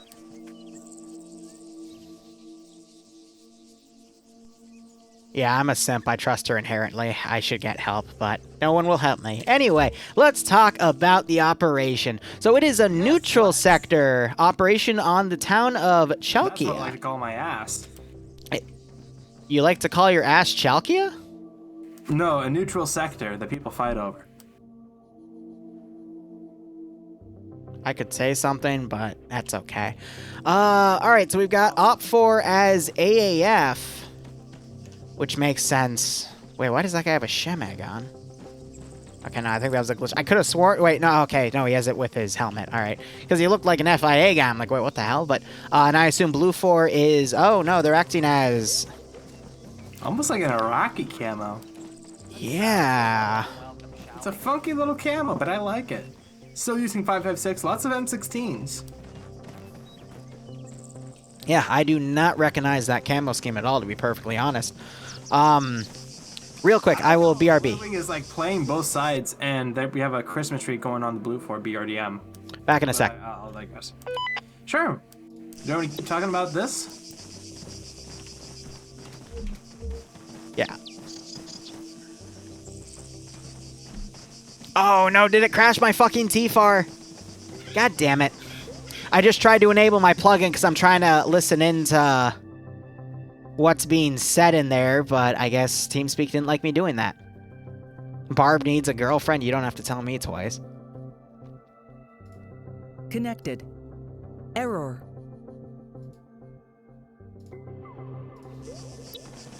Alright, come on, pull me in. Pull me in. I just want to listen. Or a boyfriend. There's another friend I have, and Bloodway and I have been debating if we want to try to hook them together, because they would be perfect for each other. Yeah, alright, no, it is not liking... There we go. Okay. Knock them off of it. 8 fucking minutes. Sounds like we missed it, though. Manage your stamina. Make sure that when you get to the fight, that you have some stamina. Actually, you know what? Screw going through Alpha. The rest of us just go straight to Bravo as fast as your little leggies will carry it. Yeah, so I calculated the enemy spawn out. This is roughly where they're spawning. So they're definitely gonna be. Hey, Colin, can I go find them? What is this? Can I take my Fox machine gun team and go fight them in the city? Yes. Alright, what do we got for the other side? What is their organizational structure? You got some in a line. I think we should rush B, but I don't think Drake's gonna tell us that. Yeah, they're on the map. Drake is just like... Sorry, the lieutenant is good at map navigation and knows what he's doing. He definitely will tell us to not rush the objective, play it tactical and push up. Right. Alright, It looks like we are doing tactical push-ups. You just have a You just have a horde of people on one side, and then the other side you got people in formation whispering to each other. Alright, let me get out of fucking TFAR here. Let me get back in the casting couch channel. Gotta retype in the password. Alright. And Liru is a little... Oh, hey, you're back. What's up? I just wanted to hear what the tactical blob was. They're basically going to rush. So that is Blue 4's plan. They're going to do half and half and rush. Op 4, meanwhile, doesn't want to rush. And the Milsim guys were saying, yeah, well, he's probably not... Or, excuse me, the lieutenant is probably not going to let us do that. And they're like, well, you know, the lieutenant is absolutely excellent at land nav. So Op 4 is going to be more posh to this, but Blue 4 is going to play some hard bass and cheeky breeky this one. Ah no, cheeky breeky, Evdamke. Iceberg Sam, I'm going to get people in trouble with the Milsim groups because I'm listening in on their conversations. Oh dear. Oh, that's espionage. Oh no. I'm going to feed it all to the Chinese. Woe unto me. But anyway, it's just gonna be a rush. Alpha Sector is in the church complex, which is actually a pretty decent AO in itself. Lots of cover to work with in here, and that external perimeter wall. I like and how then you called it a church complex, and not the church and the cemetery or the church grounds or anything, but the church complex. I love that. oh gosh, Bloodwing's yelling about spies. I don't know if she's referring to her own agenda or the show Totally Spies, but either way, Bravo's just on a hill. Fucking Totally Spies? That shit was some fetish material if I've ever seen it. It was. You don't realize it as a kid, but when you look back at it, you're like, oh shit, wait a second. French cartoons Fucking in general, they're like, all French cartoons are like really sexual on like a very low-key vibe. I don't know, Code Lyoko wasn't really sexualized. There could be a debate either way, but... Code Lyoko, though, I'm glad you mentioned that. Fucking... I loved Code Lyoko. I love Code Lyoko too, man. That shit was like Sword Art Online before it like went to shit. Yep. You know what I mean? Fucking... Well, there was the one cat boy, though. Let's not forget. I think that was Odd. I think so too, yeah. It was Odd, yeah. Uruk was the fucking samurai and Yumi was the fan chick. Purple, whatever. Yeah, with the purple guy with the tail with Pee-wee, his dog on his chest. That was pretty cute. They had foreheads the fucking mile wide. Yes, everyone had a massive fucking forehead. Alright, Nomass saying, what's my opinion on milsim communities that use ranks in and out of game? So this is actually, this ties into FNF really well. I don't care. Assaulting the position. People shouldn't care about what other people do with their spare time. All right? It's when they, in FNF, this Falcon came up to us with this issue a few weeks ago, because Falcon was bundled in with one of the milsim groups. And Falcon's a very casual player, so they tried to have Falcon address the other players as like sir and shit, and he just kind of laughed at them. And they were threatening to take Falcon up at the administrator level for his behavior. But right? Yeah, do you remember that? So I'm like, that's where I draw the line. If Iceberg has a decent point, it is Falcon. Yeah, I agree with that, but from what he said, he is very honest in what he says. He is always honest with it, yeah. He's very open about his feelings, which I know about that quite well over other things, but you're telling me, dude. Yeah. Let's keep TSP politics out of this, but oh no, I'm not even talking about TSP politics. My point is, you shouldn't force other people that don't want to be in your community to play to your standard. Like, if you go somewhere and you force people to do milsim stuff, like in a casual environment especially, that's where I draw the line and think you're a fucktard. I remember way back when I was in a unit called the 89th. For a while, it was the biggest Optray group out there, because Sorensic and I were in it. We grew it quite well, but that's a different story. The leadership invited elements from a small milsim into the group to play a combined op, and 89th was struggling and trying to figure out if it wanted to be a milsim or a casual group, and you had a lot of people on the casual side that would just, relax in ops.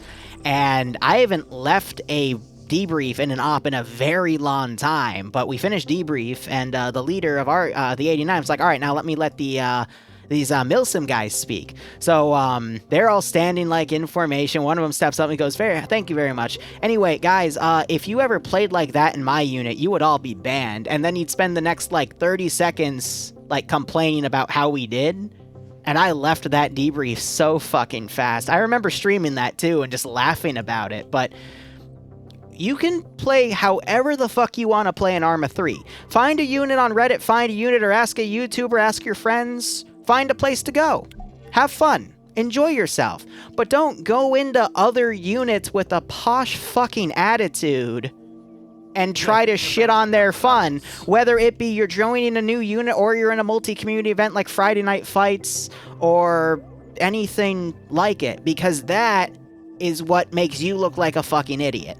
And I hate hearing about stories like that because that's where you get all these horror elitism stories and you just make your unit look bad because, you know, one person tells another and then that person will tell people and pretty soon everyone else will think that, you know, you're just a bunch of jackasses. So please, you know, because you don't shit on other people's fun. Don't like force other people to play as you do. If you're out in public, you know, within your own unit, do whatever the fuck you want. It's your unit, sure. Have fun however you want. You can call each other sir. You can call yourselves by your unit ranks. It's fine. It's absolutely fine. But don't... I really hate to make this analogy, and I'm going to piss a few people off, but it's like when people force their religions on other people. It's bad. Don't do it. No, I won't disagree with you on that. No, yeah. I really will not disagree with you on that. It is very much the same concept of taking what you perceive as reality and pushing it onto other people who don't, and that's... So have I, Iceberg, not fair to other but not people. every day. I feel bad for you on that regard. People work. Yep. Like, I mean, I can make a political stand right now. I mean, I would, for both of our sakes. That's one of the issues in America right now is people forcing things down other people's throats in the land of freedoms. But that's all I'm going to say about that. Shut the fuck up. That's all I'm going to say about that. I, again, don't like to get political, but that is also a real world issue that's going on right now. Dirt. What is dirt?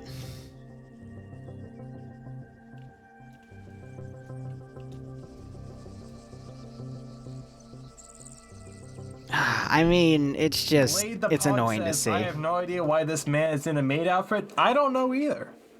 I don't know either. He's just, he bought it. No, someone else bought it for him. He's now wearing it. Someone gave him $200 to fucking reinforce it, so whatever. So that's the thing. Like, someone else bought me this outfit, and I've made... Hold up. No, real quick. Barb, I have to cut you off. Symphony here is telling me it's like forcing people to cook their steaks well done. If you ever come to my barbecue and try to ask me to cook you a well done steak, I'm going to kick you in the balls and ask that you leave. No. What if they No. Well, we asked for to politely yet firmly to leave. Fuck's sake. That's a King of the Hill reference. So much Hank Hill as I did Bernie Sanders. I feel like those two personalities wouldn't gel, though. As much as it can be. The government should provide well-done steaks at the least possible convenience and do medium rare. Medium rare at most. I agree with that. Now, if you have health concerns, cook it harder, by all means, if you have a genuine health concern. Otherwise, overcooking it is just going to ruin the flavor. And... oh man, I saw a fucking video of someone literally cooking a Wagyu steak to well done. I wanted to reach through my monitor and strangle a bitch. But anyway, we are getting off topic. We've been off topic. Oh man. I know, it hurts my soul too, like, cause I've cooked Wagyu. It's really good when you just sear both sides. I didn't steal it, okay? If she doesn't scan the $250 steaks and I'm able to walk out of there without paying, it's not my fucking fault, okay? It's just called making casual conversation and they make an honest mistake. Lucky. Why do you have a hot girlfriend that loves you? Why do you get free Wagyu? Hey, you're missing the fact that she cosplays and has big titties. Editors that love you and do your bidding and roleplay with you. What is your deal? I don't fucking know. I just have the good life, man. Why you gotta shit on me like that? Hey, Barb, there's this guy I know named Dante. I'd like to introduce you to him. Barb? Barb? Barb, you there?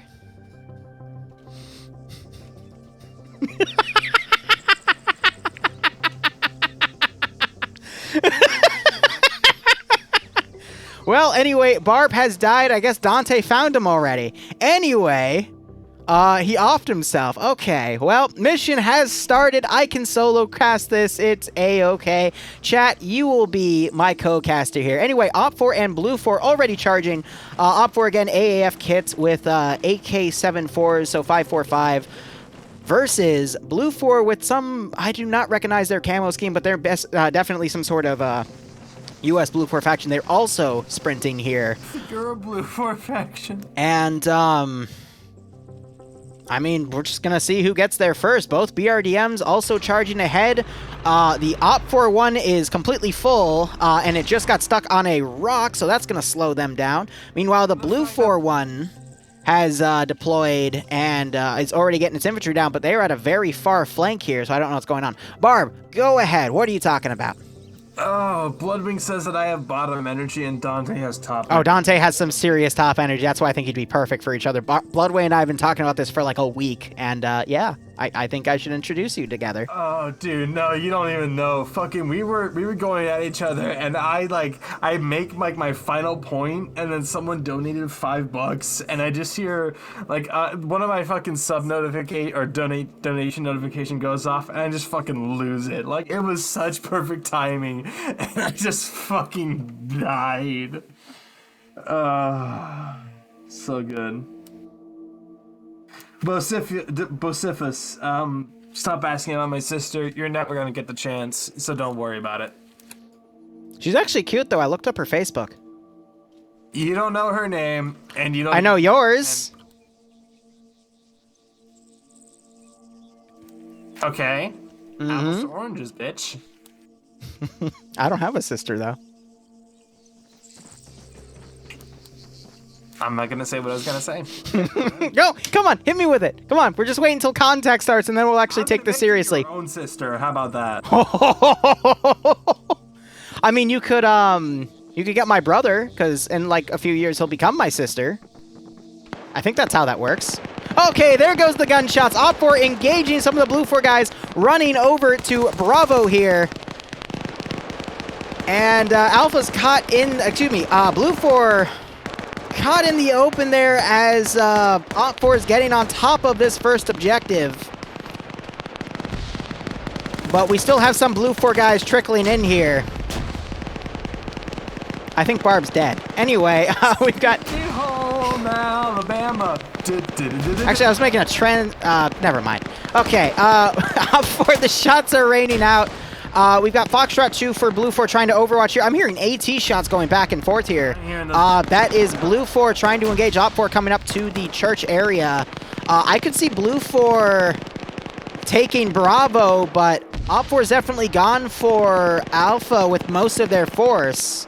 Now, when that sector gets captured, there's going to be a 5-minute timer before points start getting counted down. So it is quite possible that we could see a tie here, but it's going to fall to the PvP. We've got Tekit and Ten Patrick holding the sector here, so that's going to prevent it from being captured by Op 4 unless they put more manpower in here. And Blue 4 is going to be able to get to that Bravo sector first, but we're seeing shots going crazy back and forth. All right, Op 4 is able to get enough people in the sector to capture it, but 5 minutes are going to pass before points start getting awarded. That says I have some cake, so I really believe it now. Okay, well... I'm glad you do. Tekit, meanwhile, setting up an explosive trap in the church as a last resort. That's very nice. I guess he's going to try to bait Op 4 to come and breach him and then blow himself up like a martyr and hopefully be able to hold that sector. But the 5-minute timer for Alpha and Bravo sectors here is to help prevent a rush, because usually in FNF, when you rush in and take the sector first and it starts giving you points, statistically, you've already won. So this is just to prevent... just those rush strategies from working and promote some actual tactics to be used. Ten Patrick waking back up.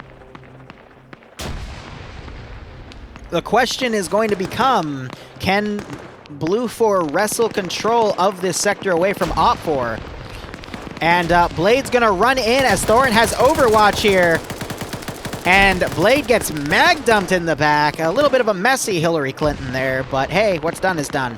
And we also have T5 Pinto down. Would that be Pinto? I think Pinto, actually, because like Pinto beans. But Otherwise, Blue 4 has control of Bravo. They've got a machine gunner firing north at Op 4 Delta 1 and X-Ray coming from the far, far north, trying to do an elaborate flank. But this is buying time for Op 4 Echo to come up and get close. But they're going to be fighting people like Guy Fieri, Flux, Sideways, some really good players we see in FNF from time to time. And you got Kane hiding in the elephant grass. No, he is going on his own ahead to stop Delta 1 himself. There are very few people that I could say could run an individual war against a team of 5 or 6, but Kane is one of them. King, T5 Bay, Logan, Arma Jesus. Logan's more of a wild card there, but I could see him winning that fight if he plays it smart. 80 rounds coming in right on Sholin's position. It's the poster boy for femboy made cafes.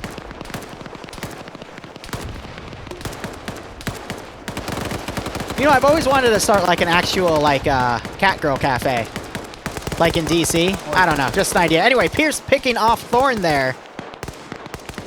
T5 Bay in a building trying to overwatch Blue 4, but we have got a Miskoff in here. I love watching him play because he is also partnered on Twitch, so you know, I just like seeing other Arma 3 streamers around, you know. And we still have Tekik here with the explosive satchel ready to go, but Blue 4 might be able to wrestle control of this sector from Op 4 because Op 4 only has a handful of guys left. Now, one thing that's unique about sectors, neutral sectors that is when you are unconscious in the sector, you still count as a player. So, Pinto and Montgomery need to be killed off in order for Blue 4 to wrestle the numbers advantage away from Op 4. And until they bleed out, they can still stay here and keep control of the sector for Op 4. I remember a while ago we had a round lose because it became a one-on-one and the attacking guy was able to knock out the dude and then he couldn't find him to double tap him. And he wasn't able to set the sector to neutral and his side still lost. But that was a long time ago. Barb, what do you got to say? Thank you to Shibe for the $5 saying, so this means we're getting a REM wig, right? And I say yes.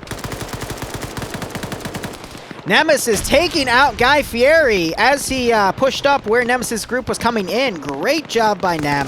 However, he is being flanked by Flux and is knocked out there.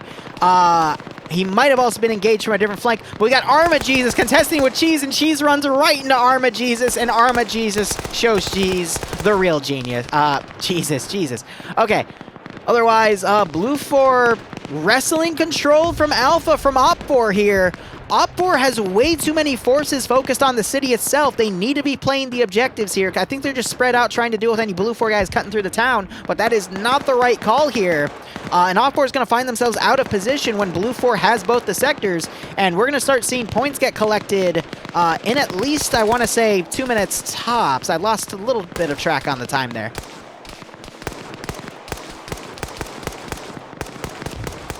Meanwhile, we have Kane, who's run up. He just took out Mito, but Jane Sanders... No, I think he traded with Mito. Let me quickly look for Mito here.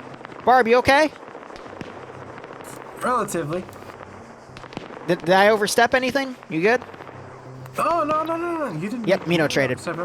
Okay. Okay, I still love you, baby. I'll kiss you out. Okay.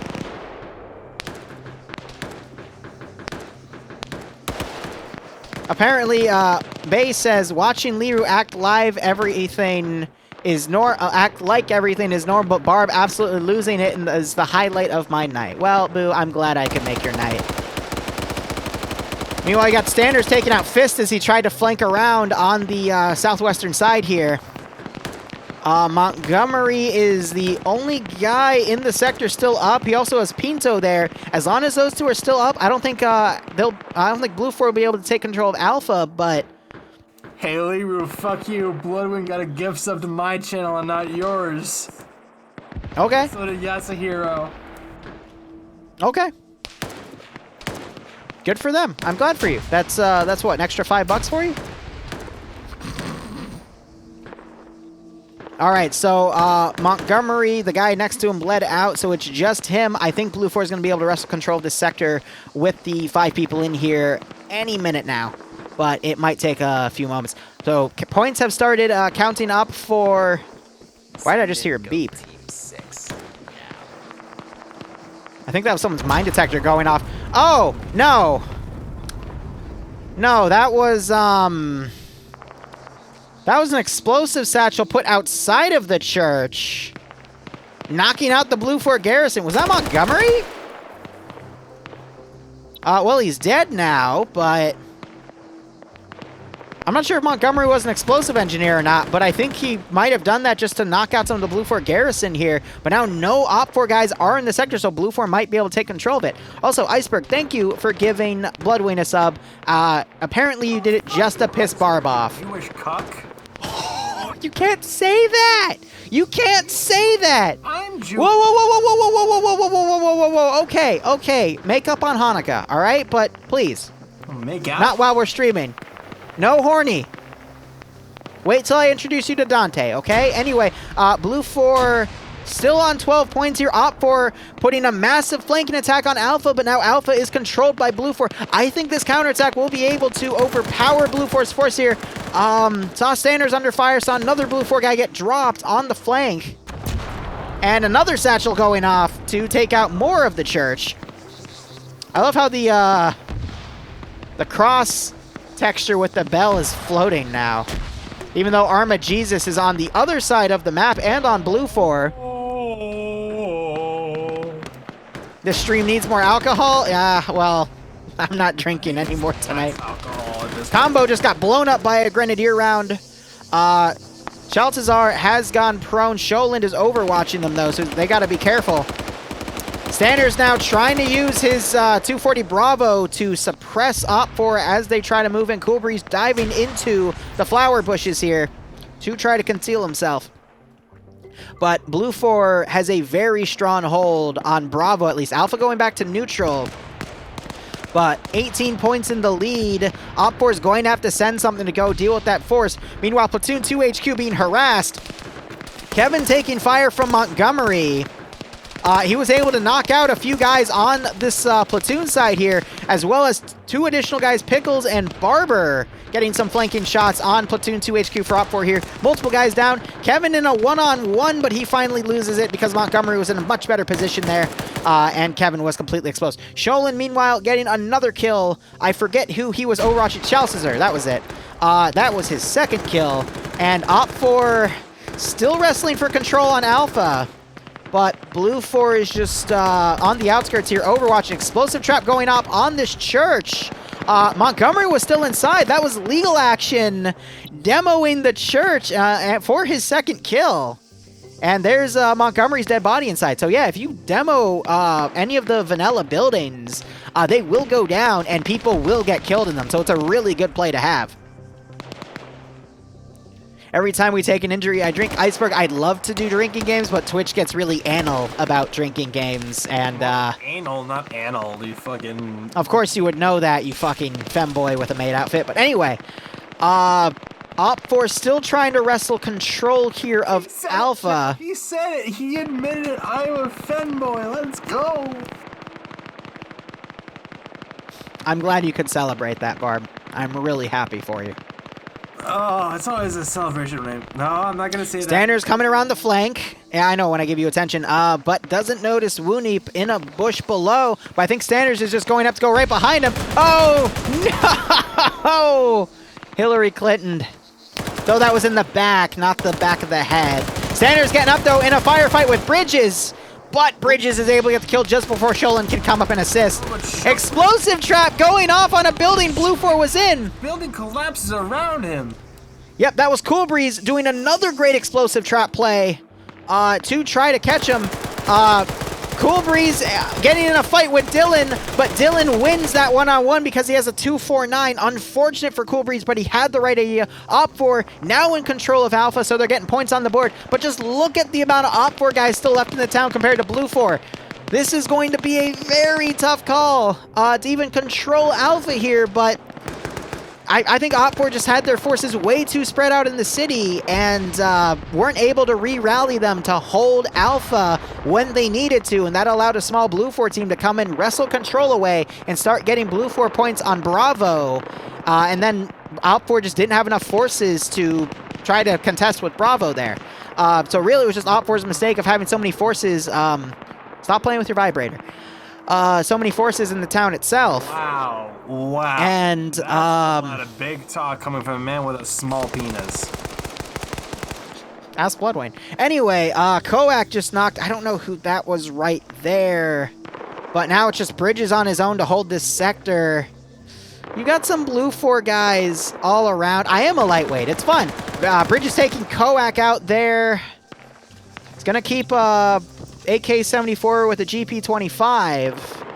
You got Schnuffles, Dylan, Sideways, and Cooper coming up. You know, I've never seen Schnuffles before, but I think he's been doing really well the past... he did well in EU for a new guy. Yes. Yeah, right?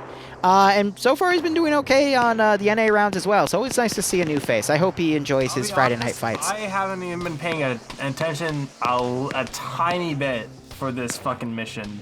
And it's been great. Okay, buddy. A single lick of attention. Well, have you been drinking? Is that why?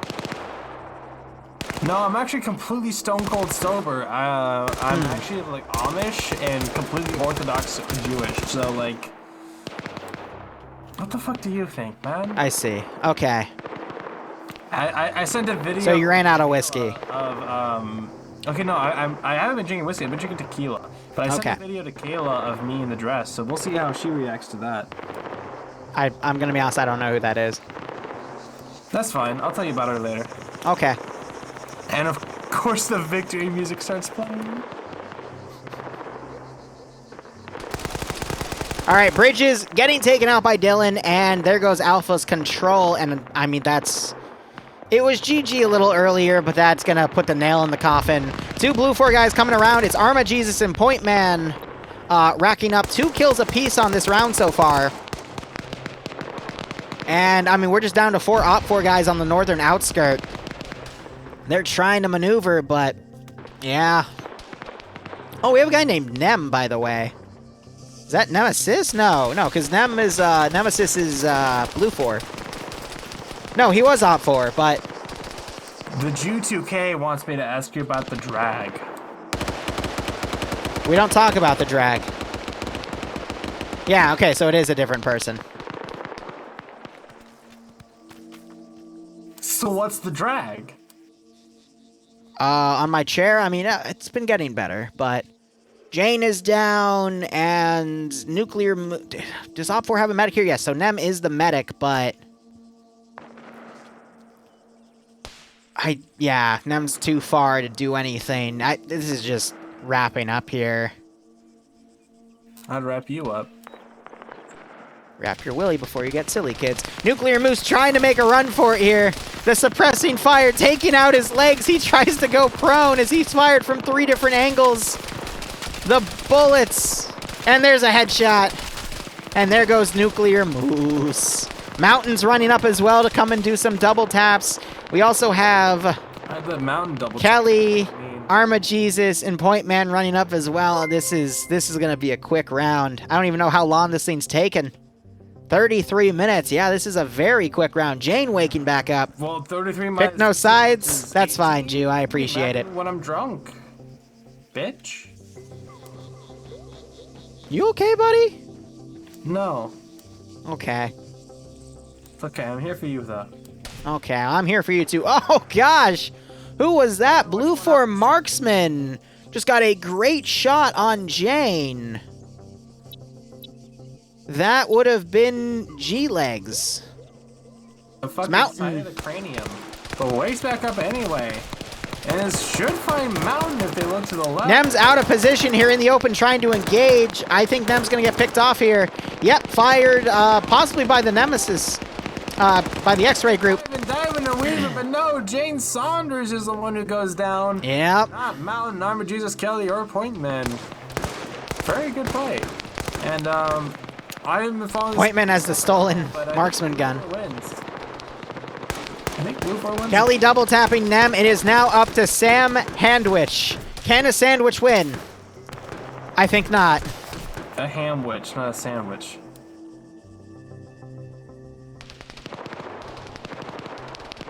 All right, I mean, that's GG. I mean, it already was GG, but It was GG from the beginning. I wouldn't say from the beginning. It was just a turning point, not for strategy. There was a strategy? Yes, Barb, there was a strategy.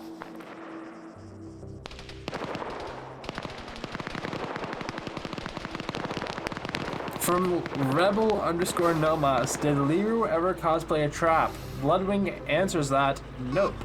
I think we need to change that. Patriot coming by and doing some honking. I hear you stifling the laugh, you motherfucker.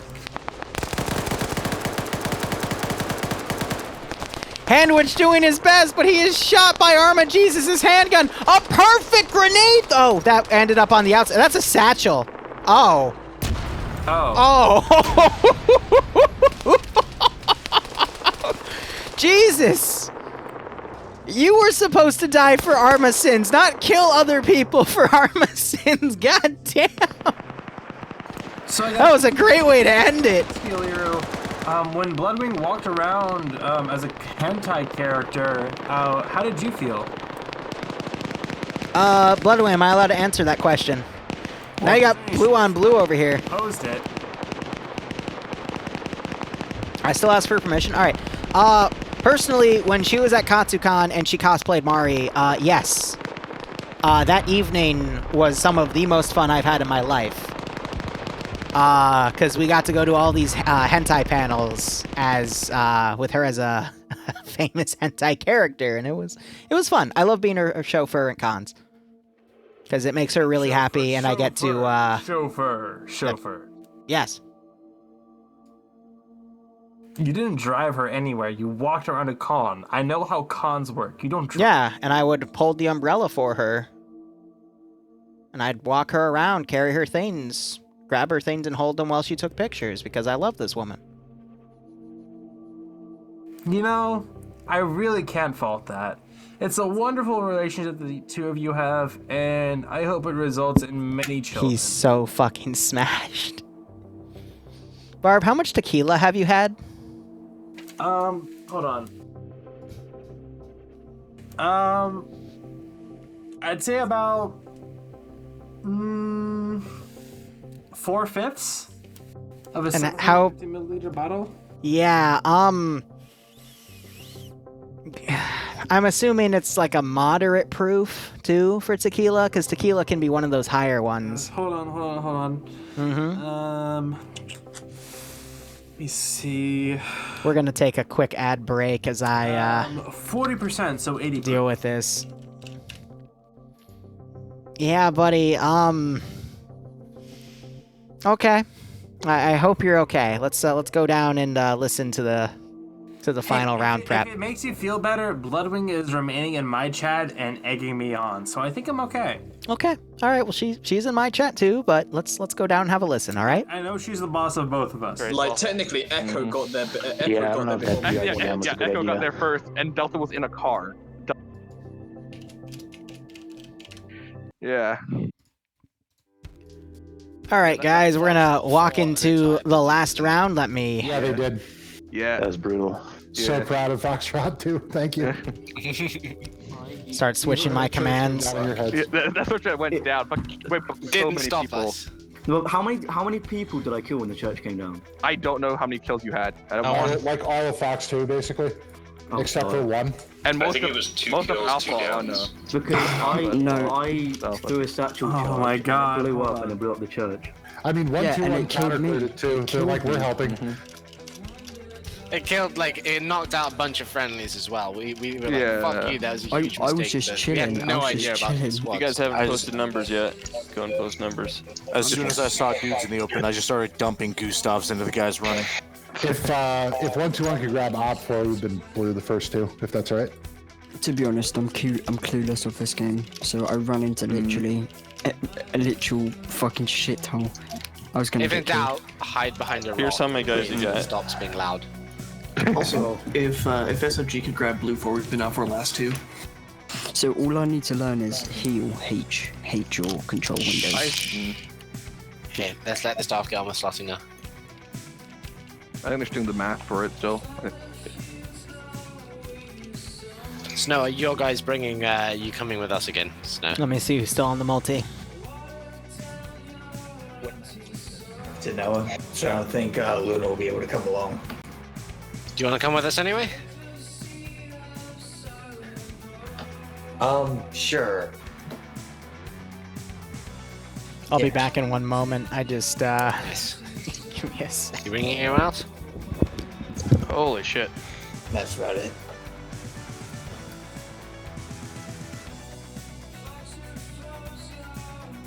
Alright. Who was it that said that they wanted to be on a specific team? Was it 1-2-1? 1-2-1 on op 4 if possible. Okay. AA's attacked all night, so if we could AA's. Yeah, attacked all night, so if we could defend.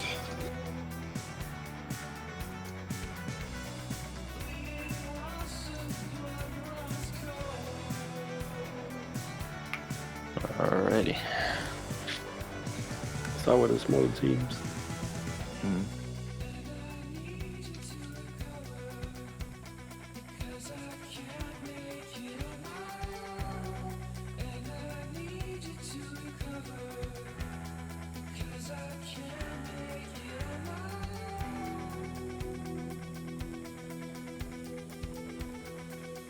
Alright, go and check the chat. Drake, you here? You want to take this one or you want me to take it? I can finish out round 3, I suppose. Thank you for running it through, a little cruncher. Alrighty, we'll start with. Alright, sorry about that. I'll read the blue 4 side first for 51 players. Current numbers 29th. Second MRB. What are we saying Bloodwind's a part of? SOG. Do I even want to know? RS. That's Red Strike, correct? RS. Excellent. Zeus. BPL. Ah, there's SR. Scanning Recon. And ML. That's all the blue 4. For Op 4, we have UPSE. CSE. Yash, what the fuck? 121. I see what you wrote in Discord. Centaur. 1RW. That hurts, man. 1W? That hurts. It's one of those Fridays, man. Use those AKs and we'll see you on blue 4. Oh, well, the reason I'm a lightweight is because I don't really drink that much. Also on Upward. Bloodwind's gonna say that's a lie, but I haven't... Like, college I was a little worse, but nowadays I don't really drink that much at all. Alright.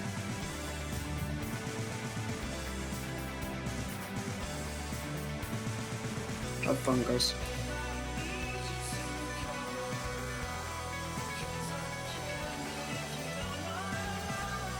I think after this round, we'll do some mission dev and just chill. We're trying to switch, guys. Here, go right.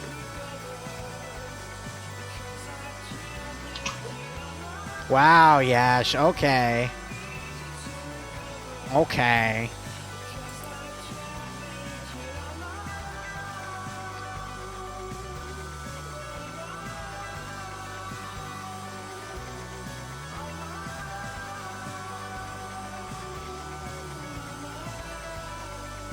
Then you tell Bloodwind that, okay, Ash?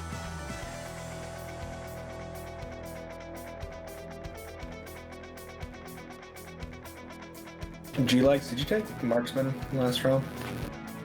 I did. That's affirmative. Okay. Could you let someone else take it or have a chance? Okay, thanks, man.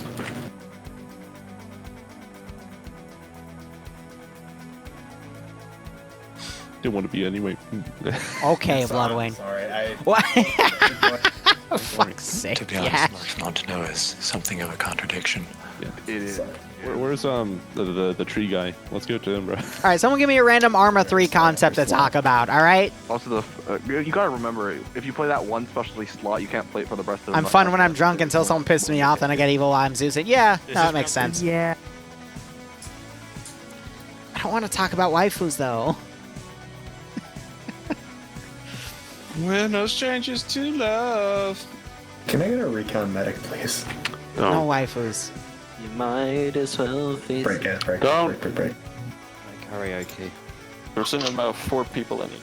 So if you haven't slotted already, make sure you slot it.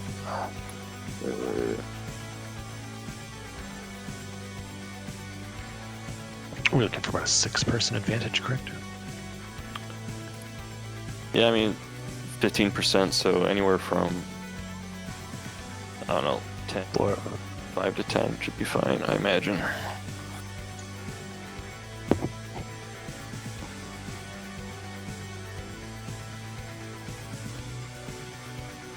Yeah, I see. I just can't count by round 3, apparently. It's understandable. Advanced flight model, I can't speak on that because I haven't really touched it. 5s turning into 3s and shit. It's the half a person that's really the one that's hard to deal with. It's like what half the person is like whatever. Amputees, am I? You know, I'll give you the whole person in that situation. I think I've got everybody slotted, and the numbers look pretty decent to me. I suppose. My woes of rescripting in 40 hours of testing. It's gonna look okay to you, Martin. Just tedious. Yeah, advantage is about But 20%. seeing the final off concept makes it worth it. I can slot up for, so. Let me see here. It's 7 plus 2. That's 9. Yash, don't be a Debbie Downer, buddy. It is about 20% actually. I know you're a realist, but come on, man. Yeah, I don't think Blue 4 needs more. I think we're good the way it is, though. Okay. I'm gonna jump back upstairs. Let me go ahead and get the music down. Doing Beast Battle. Yeah, boy. We'll do the tall vampire lady. I might just send a picture to Bloodwing about the tall vampire lady. Oh, that's been such a funny reaction by the internet. Scaling a mission based on size. Halo, that's why I'll only garrison certain areas, and if a lot more people show up than I expected, I'll just spawn more stuff, even if it takes it out of reasoning. But again, it's for the sake of the mission. I remember having to do that for the first phase of the Chernarus 2020 campaign. We had like 55 people playing, and I was expecting like 45 max. But we've had a nice bump in numbers with TSB over the past few months for various reasons. Be it the winter break, and then the channel got some growth, and, you know, we're having a lot of people come in. I hope they're just enjoying the operations. I know, Yash. I would say you're very well-rounded in some of the things you show me, and I'm sorry I haven't been as talkative with them. It's just been my own personal stress with everything IRL. Because every time I'm able to go a few steps forward, I get immediately pushed back. And that's been kind of painful with the fucking mortgage stuff. But we'll get there when we get there.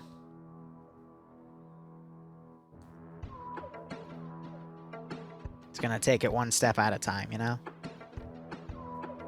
Just chase my dream. I'm in my lower 20s.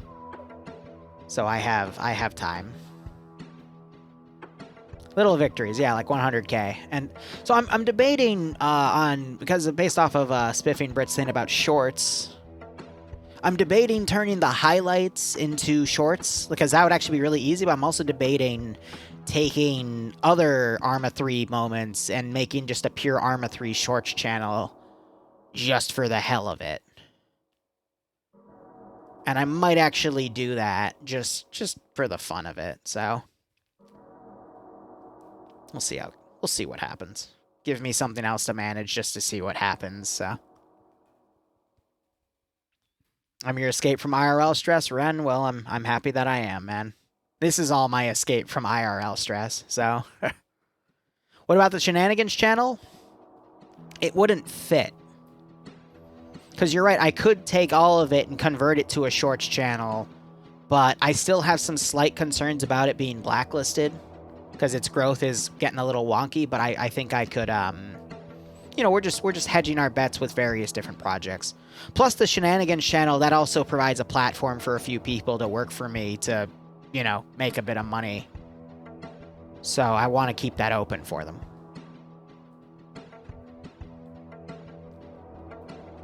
But I have been over the past month, excuse me, rediscovering my love for just fucking with YouTube algorithms. So, you know, I think another venture into something I could just all schedule ahead of time over a few hours and like make it low maintenance, I think that would be perfect. Just to see what happens with it, you know? Thoughts on rats?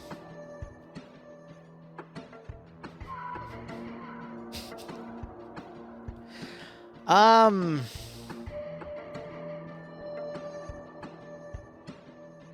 gonna be honest, I'm not gonna share them. Need more boobs in my thumbnails? The issue, Collins, is the last time I put boobs in my thumbnails, the fucking video got, demonetized. In all honesty, so I can't do boobs on my thumbnails, I'm sorry. Bloodwind should do Titty Tuesdays, though! Tanaku Sugar. Alright, so it's gonna be the, central, Tanaku Sugar Plantation. I have history with that AO. That's the one where Luton had a massive meltdown and everyone lost respect for him. Whew. History. Titty Tuesdays does sound profitable.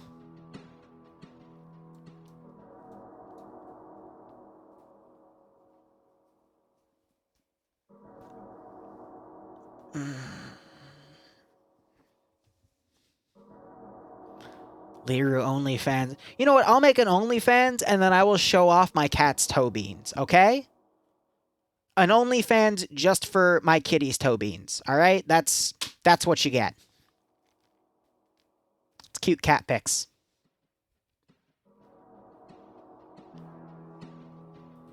I've debated a cat cam as well, but I don't know where I'd put it in the whole scheme of things. Also, can someone check on Barb and make sure he's not, like, super wasted? Is he still in the bathroom? He's alive? Good. Alright, just making sure, because he hasn't jumped up the channel yet. Sharing my pussies online? Oh my gosh. Profanity. So it's a 3-sector area. And now we're all loading in. Barb, how are you doing? Oh, it's going, man. You know when like white people say, you ask a white person, "Hey, how's it going?" and they say, "It's going." Well, it's going, man. Okay. You haven't been drinking any more tequila, right? Right. Okay, because I think you've had enough. All right? I think so too. And I went to the bathroom and chugged about half a bottle of Powerade Zero Sugar. So okay. I'm good on the tequila. That's good to get some electrolytes in. And you should just relax, okay? I haven't had anything since the last round. I'm good. Okay. I'm here for you and for FNF round of course. NA here on Tanoa. A nice sector defense mission around the Tanuka Sugar Company area in the middle of the main island of Tanoa. Did you know that Tanoa is named after the Fijian word for bowl because the main island resembles a bowl? You totally read that off of the mission load-in screen, but yes, yes I did. No, I didn't read that. It's because I memorized it off of the mission load-in screen that says it. All right. Well, we have about a 9,500 person op. I didn't look at the exact number here, but we got some people connecting in and out. This is meant to be a sector, organized sector control, but they are... Wait, no, it is a rush sector. So we haven't seen one of these in a while, actually.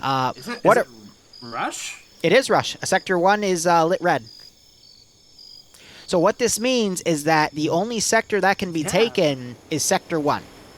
So then it's sector rush, not terminal rush. Yes.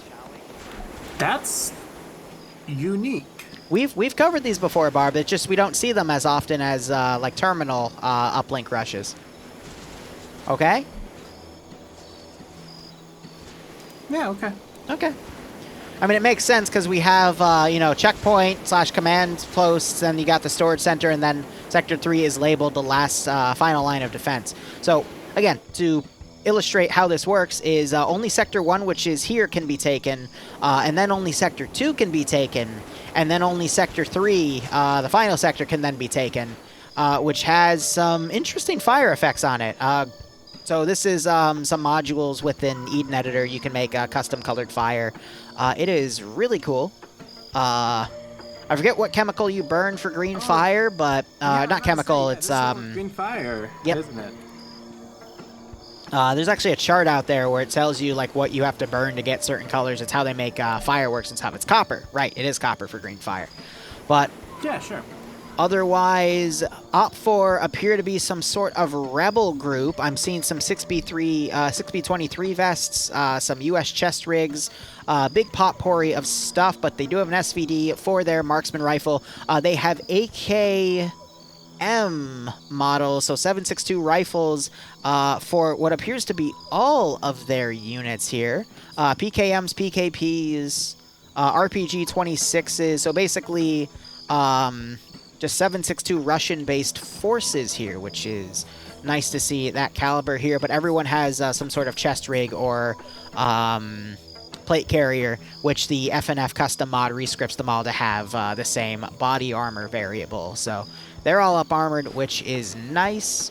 And they have some various transport trucks for movement. Now, let's look over at Blue 4 here. Absolutely. Oh, that right-click didn't work. Okay. There we go. So, Blue 4... They are CTRG, yes. That triangular polygonal pattern is indicative of the CTRG group. They do have standard M4s. I do see that a Scar 17 on WUNET, which is a little unique. But, so, yeah. Just to cut you off, the Scars are the primary weapon. You're only seeing those M4s when they have Grenadier weapons, because there's no Scar with a GL. So it's meant to be a 7.62 mirror match, so higher calibers, and otherwise it's US-based, so 249s, 240 Bravos, but this is a play on CTRG camo because of those triangles. So, yeah, should be good. It's not the stealth version of it, though, which means it's not thermal resistant. But they have a bunch of transport trucks and off-roads. So that can fit 6 and, I believe, 13 people, respectively. And their marksman rifle should be a Mark 17, but... That's no different from the rest of them. Yeah. Maybe a bit better scope, but actually, let me see. That would be... It is Nemesis with a Mark 17, yep. Actually, no, not a Mark 17, but an SR-25, a.k.a. a Mark 11. Oh, you're right. Yep, that's what it is, Mark 11. See, I'm drunk and I'm better than you. It's okay, buddy. You all right? No, dude. I am great. I am great. Thank you. I appreciate the concern between both you and Bloodwing, but I am great. All right. Well, let's take a look at these AOs here. So first off, you got Sector 1 as a checkpoint/command area. They even added a tent on top for a checkpoint. That's actually a really clever idea. I'm going to have to remember that when I do some world building. But we have a nice little... Go ahead. Who won the second round? Who won the second round? It was Blue 4, yes. It was a very, very easy victory on their part because of OPFOR's tactics. A lot of Blue 4 were still alive. That's what I'm trying to say. I do predictions because I'm a better streamer than you, and I just want to make sure I get that right. Thank you. All right. But otherwise, the command position is by the radar tower, and then you've got this decent checkpoint here, and the sector itself goes all the way down to the gas station, so that does leave room for OPFOR to build some more fortifications.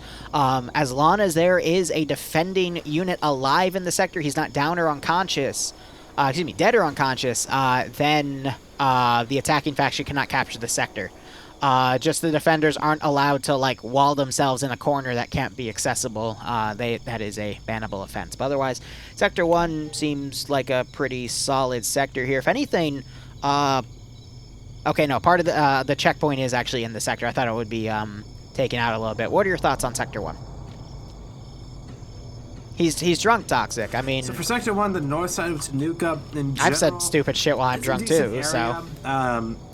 I mean, the sector itself is pretty sparsely populated as far as buildings. Op4 can't build, have okay. some hills to overwatch the general area, but as far as a sector attack defense mission, I think it's going to be difficult to actually defend the capture zone itself. The mission maker has done a decent job in reinforcing the area with the Pesco barrier, watchtower, bunker, etc.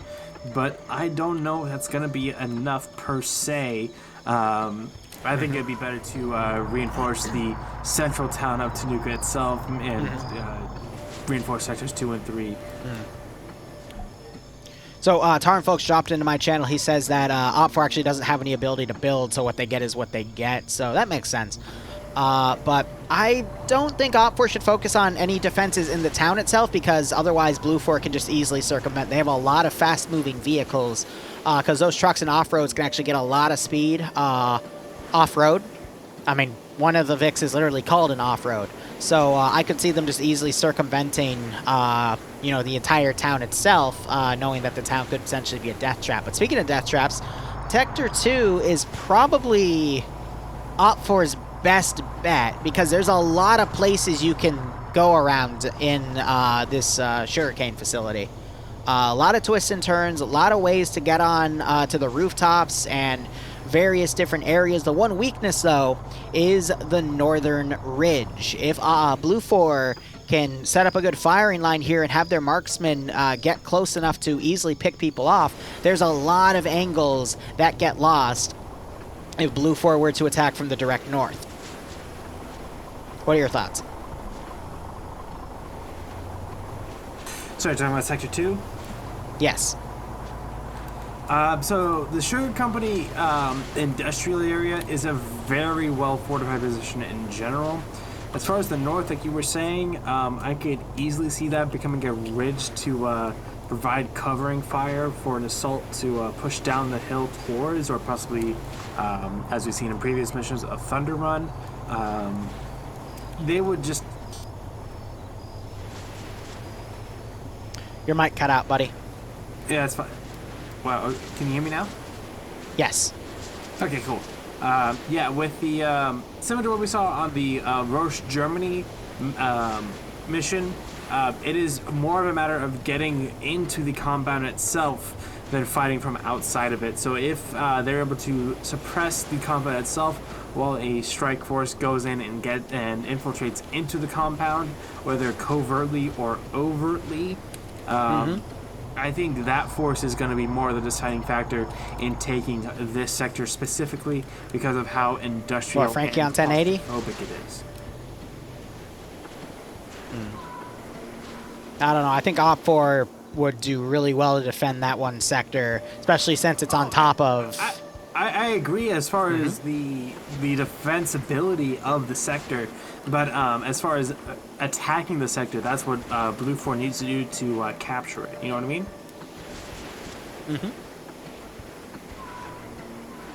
Are you saying that because I'm very drunk and you just want to agree with me? No, I value your opinion, and I'm trying to give you room to voice it, because I know you're a little slow right now, because that's what alcohol does to people, and I'm trying to give you a platform to give your 2 cents, because I was more overpowering in the last round. Bingo. Thank you. No problem. Do you want to open with round 3? Or, excuse me, Absolutely. Sector 3? Yeah, I know. I'm the drunk one, right? So Sector 3 is the scene of the occult ritual. We have the SCP-looking fucking statues surrounding a green ritual fire that Flux and King are putting themselves into, along with Armored Jesus. He is... they are... immolating themselves in the name of our armored gods of Bohemia Interactive. But in regards of this match itself, it is a graveyard defense here in a way. As far as position, this is actually looking kind of weak. We have a bunch of rocks where War Dog, Patriot, Mad Smurf, and Smurfy are as far as a defense, but the sector itself... maybe you could see some CQC between the headstones and the inside of the graveyard, but it's gonna be a tough defense. It's gonna rely more on preventing Blue 4 from getting to the area than fighting Blue 4. No, I'll keep streaming. I'll do some mission development. Itself. They would need to hold Unless that Bloodwing high needs me ground for something. from where War Dog, Pickles, etc. are, and rather than trying to fight them in a close quarters engagement. No, I think that was all really well said. It does look like Op4 is planning for a all eggs in one basket defense on the southern sector. One issue with that, though, is I just don't see the time going in Op4's favor here. They do have the high ground, and they can try to plink off targets as they come in, but there's a lot of... If Blue 4 just keeps with their mobility assets, they can just keep repositioning and hitting these sectors from where they'd want to. So it's a difficult call to see where this is going to go. So, I don't know. Hey, Lipno, thanks for dropping by. I know they have... go ahead. In general. Yeah. I know they have X-Ray ready to... Go ahead.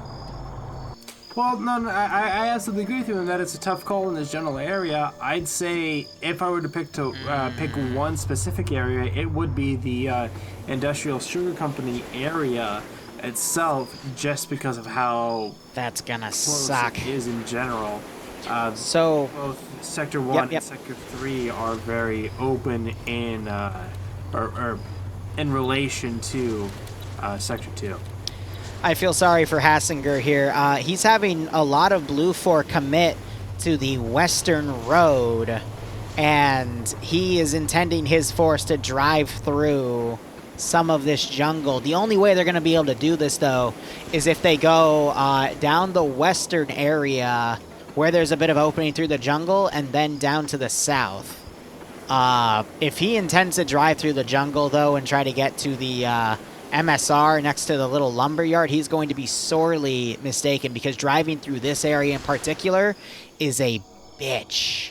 The jungles on Tanoa are very, very tough to drive through. Yep. And he doesn't even have any paths to really work with, because the path goes to the northern side. It doesn't cut to the east. So we'll see where they try to drive through, but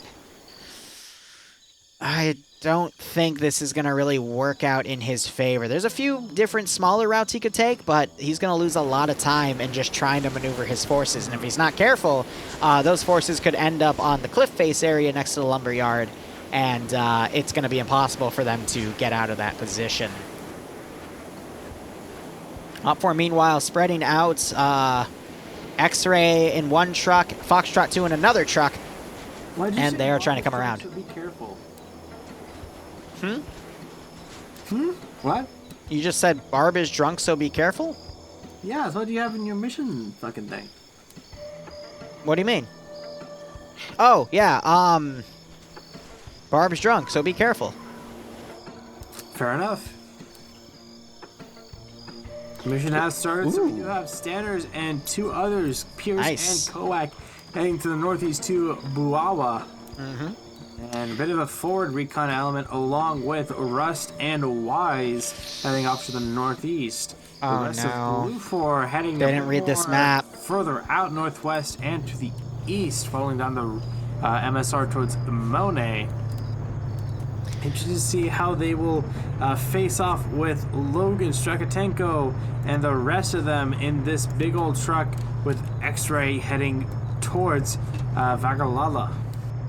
So Legal Action putting an explosive charge on the gas station on Sector 1, and Blue 4 is committed to driving through the jungle, and this is gonna be tough because they're also going on a downhill area, so they don't have any trucks that Vics that stall out easily. Thank God they're all vanilla based, so they don't really have too many issues. But yeah, driving through this is gonna be tough, and they're gonna have to still continue to go low, otherwise they're gonna get caught on this cliff, which I was worried about. And then they need to find an opening on the divider, but that is a little further down south, so they'll be able to take that. I want to make sure I don't see any vehicles ram that divider, though, because that divider doesn't break. It is an invincible texture. But it looks like... I have a count going right now. Nemesis has already run into 2 trees so far. Not surprised. Just keeping a track on him. No, that's not a good call there. Divider. Yeah, he's forgetting that you can't ram that. And the vehicles. Oh no.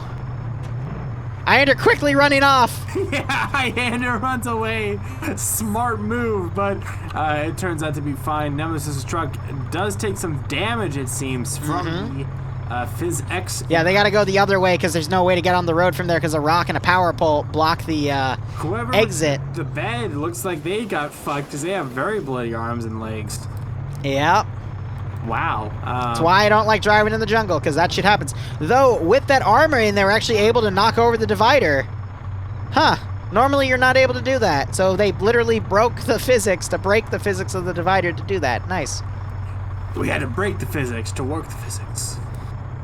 Okay, no, I think Arma's actually updated, because these are normally unbreakable. And I just saw a truck easily knock them over. Neat.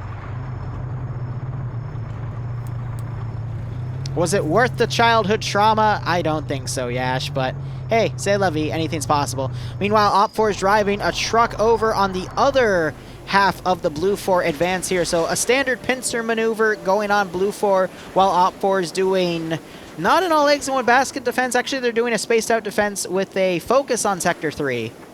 But it looks a little more even. We're actually seeing a unified curve up into Sector 1 here because they think that Blue 4 is going to come from the north, and they're partially right, but the pincer maneuver is going to be able to get a flank on that curve and force it to pull back, and I think Blue 4 is going to be able to overpower this strategy. Mm.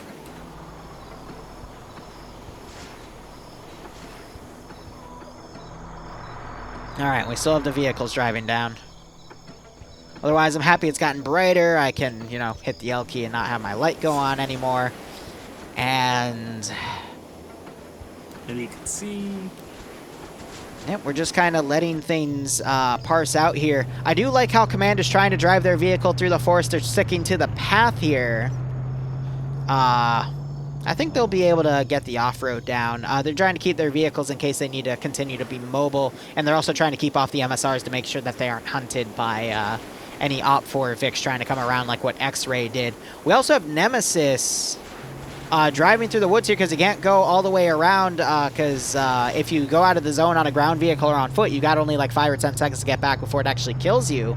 But is this, yep, Nem, Iander, Warlords, and Pop-Tart are trying to come around and up to Galati, Galili, and then follow this SSR to the side and potentially then use the footpath to come completely around this AO, either into Bawawa or south into Sector 2. So Blue 4 trying to preliminary place a few forces on the far flanks here, maybe to take sectors from the back cap, thinking Op 4 might not be putting units in all sectors, which is usually actually very common to see Op 4 not put anything in Sector 2 or Sector 3 because it is a rush sector fight. So that gives Op 4 time to rush back to hold Sector 2 if they think they're, losing Sector 1, and then rush back to Sector 3 if they think they're losing Sector 2. So I think Nemesis is just trying to do back-capping stuff, but I don't think he's going to be able to get anything because there's already defenders on either side. He does like to have that back cap, if you know what I mean. Stop drinking. I have. Good. All right, but otherwise, Blue 4 sending a large force along a flank here. Another thing I'm worried about is Blue 4 might be dividing themselves too much, but we have a big Blue 4 force coming over this hill, potentially to set up to go take Terminal 2 as that's what they're doing. Okay, so they've got the northern group that's broken off into two pieces. Because this group's going to go to Terminal 2 as the other group goes to Terminal 1. Risky strategy, but the way Op 4 is divided, they can get away with it. But Blue 4 might run in to Foxtrot 2, and we might see first contact happen up here. But Op 4 is backing away from this spot. I'm not sure if they spotted them or not, but they're definitely maneuvering around. But I don't see them checking their 6, so I don't think they know that Blue 4 is down here. And I'm not seeing a lot of rifles looking up in Op 4's direction, so I don't think either side is aware that either is there. But Combo is running north right now. I think trying to get with the other 3 guys. Again, just showing the fact that neither side knows each other's there. So Combo's got to be careful because if Blue 4 keeps moving along this line, he is going to get caught out of position. Barb is still drinking? Of course he is. Yeah, I'm interested to see how, especially this group coming in from the east of Sector 1, maneuver along the terrain. The Tanoan terrain is very, what's the word, variable. So they could push down to the... Your mic got out. Combo's looking in the direction of the Blue 4 force. As Blue 4 starting their maneuvering, he just went guns up, so I think he heard something. Oh, Charlie 2.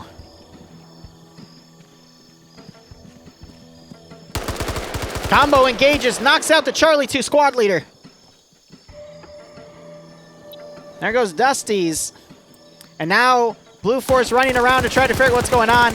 And then we just had Montgomery and Sholand mag dump Combo. And now Op4 on the northern side. Those 3 guys that were heading north are now doubling back. Grenades are being thrown. Combo came into my chat saying he was very interested in playing. Oh, but he did get a kill. He did get a good trade, and he allowed Foxtrot 2 to know this force was here. And because Blue 4's on a battle line, Foxtrot 2 might be able to do some damage and get some free kills in, and hopefully get a positive KD. But as soon as they start shooting, that's going to give them away. What's good about this here, though, is it's going to slow down the attack on the Tanoan storage facility, which is going to throw Blue 4's attack in disarray. Meanwhile, more of Blue 4's force coming down the road is being spotted out by Kane, one of the really good players who's been, you know, again, one of the newer guys in the past month. But he's in a really good position to do a lot of damage there as well. And we still have Pearson Stanners. They're both machine gunners, so are these... Yeah, so these guys are both the PKP gunners for the Foxtrot squad. So they can do a lot of damage here, but the Blue 4 group is continuing on. If those 3 Op4 guys don't make a move soon, they will be caught out of position. Meanwhile, you're having Flux starting to engage from afar, knocking out Cosmonaut. Bridges is giving some return fire, but in the wrong direction. Kane has an opportunity now to get closer and knock these guys out. But otherwise, main attacks are starting to begin. This flanking force on the command post, though, for Blue 4's other pincer, is very worrisome, though. RPG coming in on Thorn. King launches some GLs towards Fist and Thorn now, yeah. Yep, but Montgomery's going to catch Kane out of position. And there's the headshot. That sucks. Montgomery. We've got Op4 charging with 4 stolen trucks. That's X-Ray coming down with the Vix.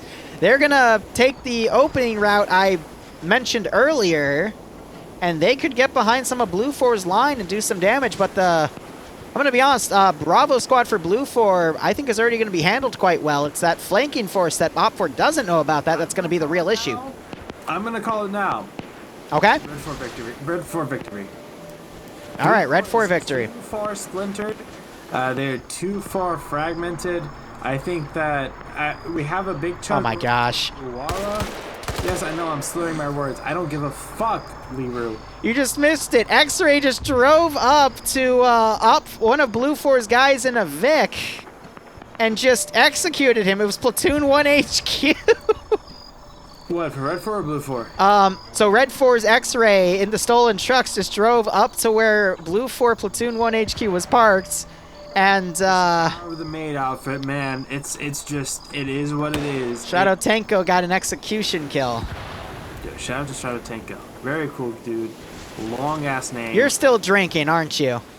I have not been. I've been bullshit. More drink. You're slurring your words. You weren't slurring your words earlier. I've been threatening drinking more, okay? Right. Anyway, Legal Action Clown running up. Thorn D-singing aside, but he gets tapped. Fist coming around, though. Prone. Legal Action notices. And they trade, but Legal Action is not dead. He's only down, so Clown could still rescue him and bring him back to Commando Cooper, who has been playing medic all of NA. But he's got to act fast, and there's a lot of Blue 4 still there. Wise and Rust trying to pick off Montgomery, but Montgomery's folding back.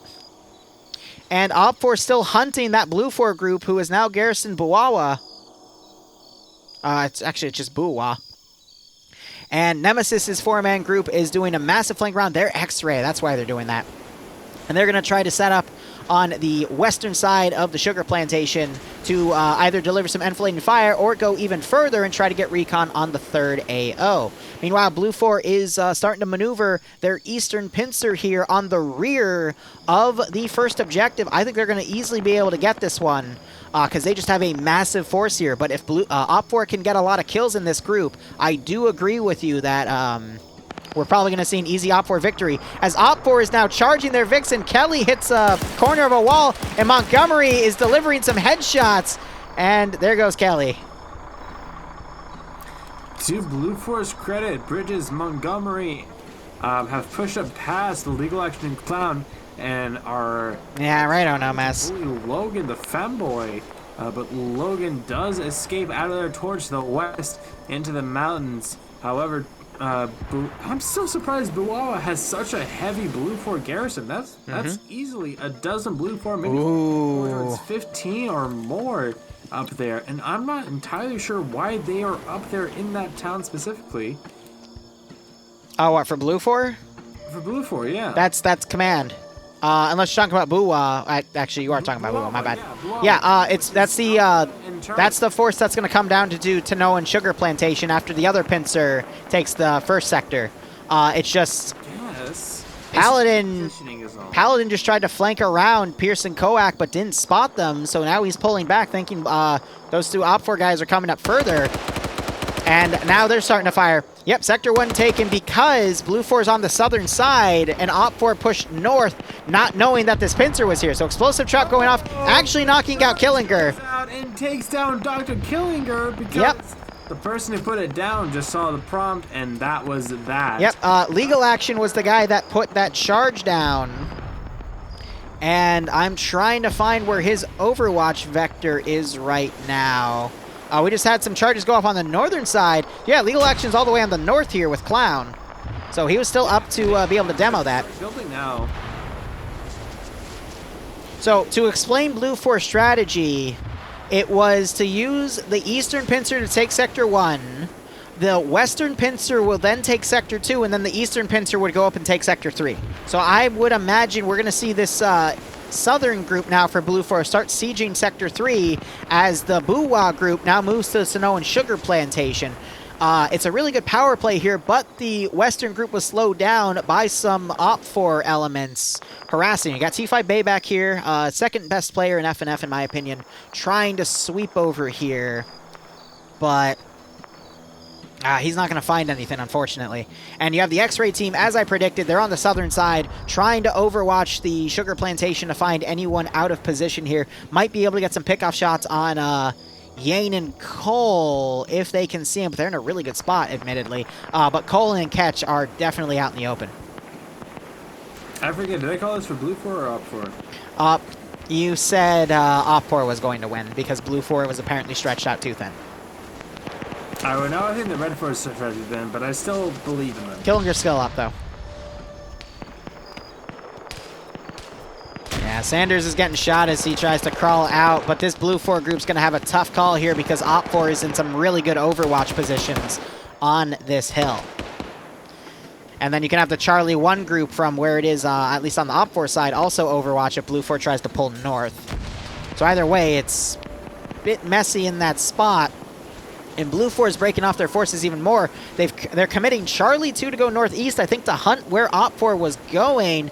T5 base still in a position kind of waiting for Op 4 to continue on, and they're only sending a small force down, but I think that's because they coordinated with Nemesis's X-Ray group to say that there isn't really a large defense force in the Sugar Plantation and is going to rely on that. But Op 4 is trying to surround the eastern Blue 4 group. And if they can eliminate this group and keep it pinned down, then they'll only have the other group to really worry about. So we'll just have to see how this continues to keep playing off. I don't know. Blue 4 has had a pretty good attack so far. 17 minutes into the match. They've already taken Sector 1. Yeah. Sector 2 isn't so heavily defended as Sector 3, but it's about to change. Like, if Red 4 plays their cards right and Blue 4 stretches to the south, or sorry, to the west of Sector 2. This guy's got in a firefight. Known, specifically Iander, Nemesis, Pop-Tart, and Warlords. They could be repelled long enough. Real quick, G-Legs is leading the Charlie 1 Op 4 team to close the gap here. We just seen 2 guys get picked up. Defy also being shot at. He escapes, not even realizing it. Blue 4 has a lot of people down in these buildings as well. They're just getting separated as they try to get out of here. Now you're going to have Emiskov and Blade come up, trying to hit pickle-flavored bacon. Emiskov quickly goes down so he's not shot in the back by his buddy. G-Legs running around as well. Emiskov not realizing he's running into 3 guns right now. And he is unfortunately taken out. His battle buddy's also taken out. Mountain on no kills. Trying to do some clicks. Bacon on 2 kills. Pads on 2 kills. He's getting friendly fired by Rust, though. And I think G-Legs is on... No, only 1 kill. So they've been doing a really good job of knocking people out as they move through. They are joined by Rust and Wise. Rust almost blue on blued.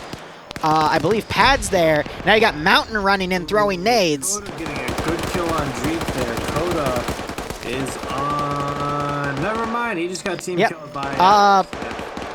Well, Mountain got dropped by Nem on Blue 4 there. Guy Fury and Flux, though, with Mountain spraying fire down on this 1 Force. T5 Bay disconnected, I think, because Op 4 managed to find him and take him out. Because I still see Koak and Pierce alive. The Coda takes out a leadership element, and CF team Yep, kills. Pierce has the kill. Amazing. But this entire eastern flank has fallen apart.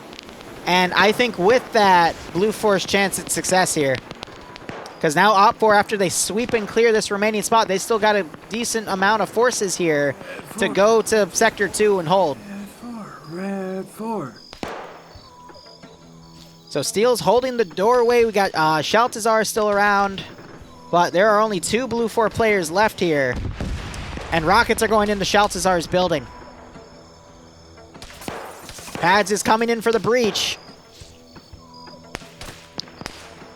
And Steel is too busy looking above the doorway, and Pads easily mag dumps him with that PKP. Shaltazar, meanwhile, shooting in the back of Guy Fieri and Flux. Flux returning fire. Gunplay from Shaltazar, 1 on many. Trying to make the most of his position. See a bit of blood there. And you got Bacon doing some medical on Mountain. They do have Buckets and Guy Fieri nearby, who are both medics. Guy Fieri, though, is, Fieri is trying to breach this building. He's going to catch Shaltier in the back. And he gets the kill. A little messy, though. Hard to see his head through that window, I bet. Almost looked like a trade, but no. Guy Fieri steps away unfazed. So we have command car for Blue 4 still on this side. 3 people part of the command team. And 1 member of Platoon 2 HQ for Blue 4 still alive, who is the Platoon 2 commander. But looking at the roster, Blue 4 has 1/3 of its force dead. And Op 4 barely has any KIAs that are on the roster. So Op 4's definitely wrestled the numbers advantage away from Blue 4, but Blue 4 still has a chance here because they still have they have Alpha Squad moving into Sector 2, and then Charlie 2, their weapon squad, is going to be coming in. And X-Ray can break off from here and start reconning out Sector 3 and potentially getting some pick-off kills. So it's just going to be a matter of Cullen, Yane, and Cole trying to hold this spot, but X-Ray firing at Cullen, making him back off. More bullets going up to Cullen. 1 catches him in the face.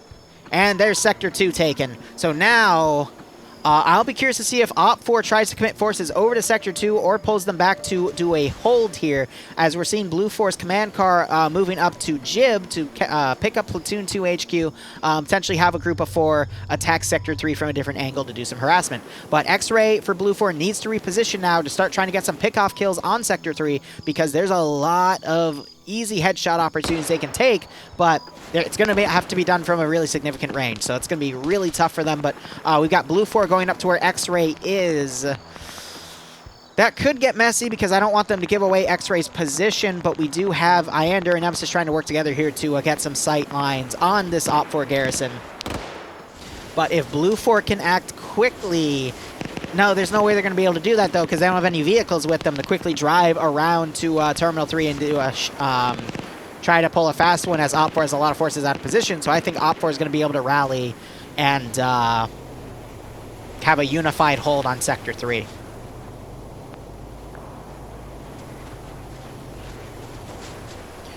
Don, I disagree. If the plan went as it should have, this pincer was going to take checkpoint and then pull back. It just got caught there too quickly. What they should have... Go ahead. People were actually withdrawing. Kearnshaw, Pinto, Garcia, and Carlson, His mic. and Eagle popping smoke and pulling back through the trees back to the southwest towards Hudson and the rest of Alpha. Barb's drunk, so he doesn't realize I already covered that, but he's doing his best. So he dealt with my drunk ass a week or two ago, so I'll deal with his. Left up for grabs. It's fair. If Blue 4 is able to capture the sector, they win. Yeah. So, again, back on Don's point, they just, the Eastern Pincer got bogged down after that explosive charge went off, and they didn't pull out in time, because I think their original plan was to fight through the town to get to Sector 3 after the Western Pincer took the tower thing, but they didn't expect so much of Op4's force to be here and pretty much encircle them and wipe them. So they quickly tried to improvise to go east, which they should have done in the beginning instead of fighting through the town. Because, you know, that's Op4's territory. They'd obviously be set up around the town and the checkpoint. So they should have much more quickly displaced and then ran off around and then attacked from the high ground on this sector and instead just became a bloodbath. But with Blue 4 falling back to where X-Ray's position was, that has given X-Ray's position away. They are now trying some long-range shots here from not the marksman rifle. That is Warlord's merely firing, but he is quickly displacing. The Tracers are giving each other's positions away, but if you see where Blue 4 Command is driving to right now, that's exactly what this Eastern Pincer should have done. So time's not really an issue, though. We still have about 25 minutes left on the clock, but again, Op4 is going to be able to get unified on this final sector and just repel anything that comes in. I'm not going to entirely agree with you. I feel like where Command is going to the southeast of... There goes his mic. Or harassment force, but for the most part, an actual assault force should be coming from the west of the Sugar Company or the north of Sector 3, that is to say the city itself. Coming down that steep hill face will just make any Blue 4 force a target out in the open, no matter how good the supporting or suppressing fire is, in my opinion at least. So Charlie 2 on Blue 4 is whiffing some Maz shots right on top of Op4 positions in the cemetery. But because they're HEAT, they're not designed to engage infantry, so he's not getting any kills, but he's definitely doing some damage. You are seeing blood trails starting to form in this area. So it's just harassment to try to alleviate the pressure of these guys firing on Blue 4 as they're attempting to do a wide flank around. They're going to come towards the cross to the southeast and then get into the forested area and try to get close to Terminal 3, but there's a lot of open ground here that Op4 can exploit, which is why their weapon, Blue 4's weapon team is trying to distract that flank. I'm slurring my words.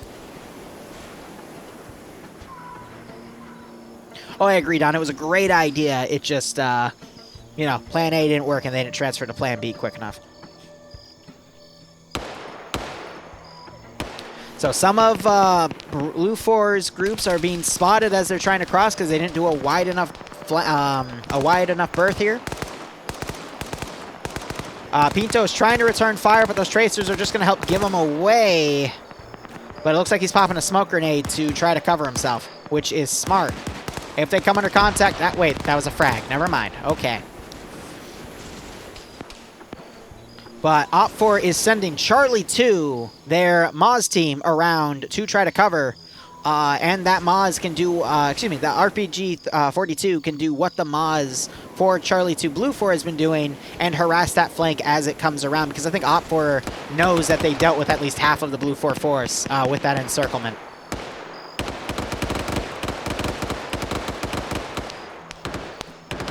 We also have some Op 4 forces coming up to where Blue 4 is. Guy Fieri and TF121 Catch.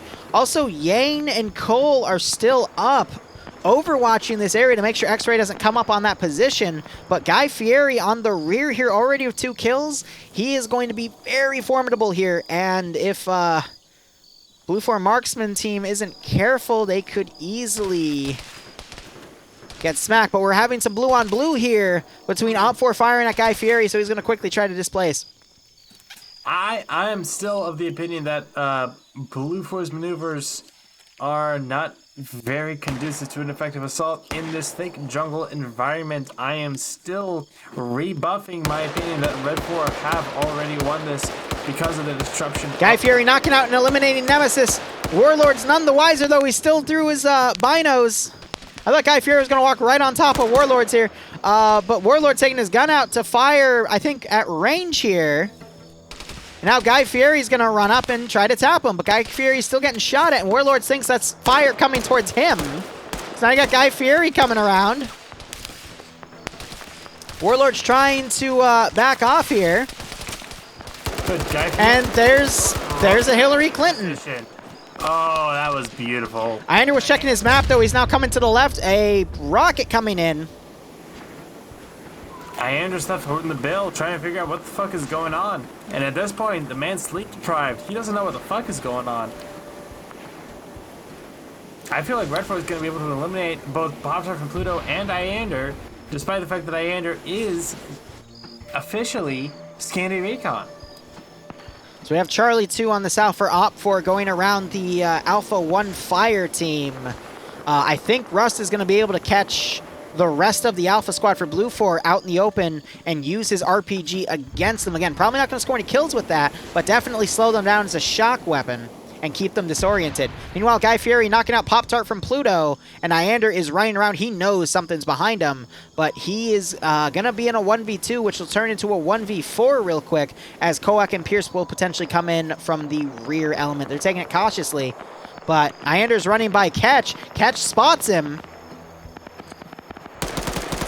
And Catch waits for the perfect headshot there and knocks him out with a clean burst. Pop-Tart bleeds out on the bush as Fieri is sweeping around, and that's another Blue 4 element that's down. Meanwhile, the Charlie 2 fire team has started engaging, but is getting surrounded. Hudson taking out Wise. It's only a knockout, not a kill, so he could still wake back up, but with Blue, we got Drake, Chupless, and Montgomery, 2 really good players. 3 really good players coming back. And Grav is prone. Close by. No, he's not even prone, but his backpack and his shirt is going to make him stick out. We got Chupless So he died. walking up to him. And Hillary Clinton. Never mind, he let him live. Missed the headshot, but there is the kill. Ooh. Yep, Chupless gets the kill on Grav. Trying to check. What was that helmet? Oh, it was a basic. I thought it looked like an Alton for a second, because I was about to say, yeah, that titanium can stop shit, but nah, it was just a misplaced headshot. He hit a little too low. Bucket's drawing his handgun because his rifle ran out of ammo, trying to mag dump Drake. He's going to climb behind a tree, quickly pops a smoke. Does a quick tack reload. But that smoke's going to really do a real good job to conceal him. Rust also walking around, Sholin coming up behind him. Buckets, though, gets tapped by Montgomery, and there's the double tap. Rust is hiding as Sholin is now walking up, being extra cautious. I think Rust just heard Sholin's footsteps. And Rust is going to... Oh, he gets stopped by a bush. He should have seen Sholin. Okay. Maybe Rust did not just spot Sholin there. I think he's just trying to stay hidden. Meanwhile, Charlie 2 is coming on the northern side of town because Op 4 is committed to stopping the southern push. But they haven't thought of Blue 4 still having a force here. And with all these guys now committed to the south, this is giving Blue 4 a massive opening. We could see an upset. Don't say that. timing-wise, we're going to see the 15-minute warning in a few minutes, but Blue 4 is in a good position to still come in. We got Command with, okay, it's actually just Cheese in there. Could have sworn there was more, but I guess he dropped off Command. Yes, he did. They're actually to the right of where this Blue 4 group is coming because they are going to attempt a southern attack, but it's pulling a lot of Op 4's eyes away from the north, and that is how Charlie 2 has been able to sneak in. Now, we do have Logan with the marksman rifle here, and he could catch some of the Blue 4 guys out of position as they move up, but it is unlikely. Meanwhile, I just heard an AT shot go off. It was by Carlson. I believe it could have knocked him out. No, Garcia was attempting medical. Guy Fieri picks him off, though. And Rush just got taken out by Kershaw, I believe. And that is the entirety of Op 4 Charlie 2 dead. In hindsight, sending 4 guys against a massive force you're seeing go through the area isn't the best idea in jungle combat where it gets to be CQB very quickly, because you need numbers to be able to counter that. If you're doing a flank on an Overwatch team, though, like what happened with Guy Fieri taking out a lot of the guys here with that TF121 guy, then it's okay. But if it's a major force trying to maneuver in that direction, it's usually not the best bet to send a few guys on a blocking attempt. We have Fieri doing some double taps. He's on 5 kills, by the way, on a roll. But looking at the roster here, there's a lot of skulls on Blue 4, but there's also not a lot of guys on Op 4. So it's still kind of even. Despite the amount of casualties I've been seeing on the Blue 4 side, there is still a decent chance here. But it's going to depend. We got Op 4 putting some eyes back to the north, because I think someone spotted these guys coming in. Logan trying to engage Misu, missing that first shot, though. Makes Misu immediately go prone. But Logan, he's got good range, and he's got the right rifle for this. So I don't know. We could see Blue 4 force Op 4 to turn around to the north, and then the southern group pushes in, because now we're seeing Op 4 sending another chunk of forces here. Even if they were to do that, the 7, what did he for? 5, 6, 7, yeah, 7 Red 4 there should be able to hold or at least delay that Blue 4 force to the south along that mountain range long enough for the main sector defense force to deal with the guys coming in from Tanuka, at least in my opinion. It could go either way, though. Again, it's going to result in the PvP. I will say, Guy Fieri being very strong with his PvP tonight. I could see him getting behind Blue 4, but he's going to have to find them first. There's the 15 minutes remaining call. Some of the Op 4 groups are actually pulling back to the objective because they are trying to scan for Blue 4, but they're not finding anyone. So if they're caught out in the open, that is 4 free kills for Blue 4, and that could very well be the nail in the coffin. I don't know when that's going to be, though, because this could turn on a dime. Absolutely. The group to the south definitely still has a chance that they're able to overpower this relatively thin defense force that are trying to engage. Blue 4 caught the Op 4 forces out of position. Hudson trying to run around, sideways gunshots. And now Montgomery's joining him. Yep. Sideways getting shot. Bacon getting picked off. Cooper spraying. That's what I was talking about. You don't know who's going to get on top of who in the jungle, and whoever gets on top of who first is going to have a significant advantage. So that's wrestled some of the numbers out from Op 4 here. We still got Cooper right here, who hasn't been hit and not seen because of his position. Mountain goes down as well. Yep. Montgomery, Hudson, and Command are attempting a small rush here, and that might be enough to force people to turn around. But we have Cheese also charging into the AO as well, making sure that he can... Yep. So as long as he is in the AO and alive, the sector will not go down. I think Schnuffles just spotted Cheese, though. Cheese, no, you got to run in that smoke, buddy. You got to hide. Does a quick mag reload, but he can come around and potentially kill Snow here. Cheese really could be the defining factor here. Yep. Because it's just Snow and Snuffles and then Night Owl to the north that are actually in the objective area itself. This could go either way. That's all that matters in this case. These rounds have been incredibly close tonight, except for NA round 2. Cheese, meanwhile, Snuffles catching him out of position. Cheese doing a quick reload, but Cheese really needs to stay mobile as Snuffles comes around. And they both just mag dumped each other, and the desync caused them to trade evenly. They got multiple bullets in each other's head. So Op4's cleaning up some of the Blue 4 guys on the rear, but 4 Blue 4 guys on the southern flank as Blue 4 is also pushing on the northern one to encircle the gap, and a lot of Op4 guys out of position. We could see... So, 17 minutes to change. 13 minutes and change. 17 will be to 1 hour 10. We're doing a 1 hour to 5 because it's 50 minutes round, 15-minute safe start. But anyway, Blue 4 charging in here. They're going to have to contest with Barber. Hudson trying to get up and put some shots on Barber. Took his legs out, and he gets knocked unconscious.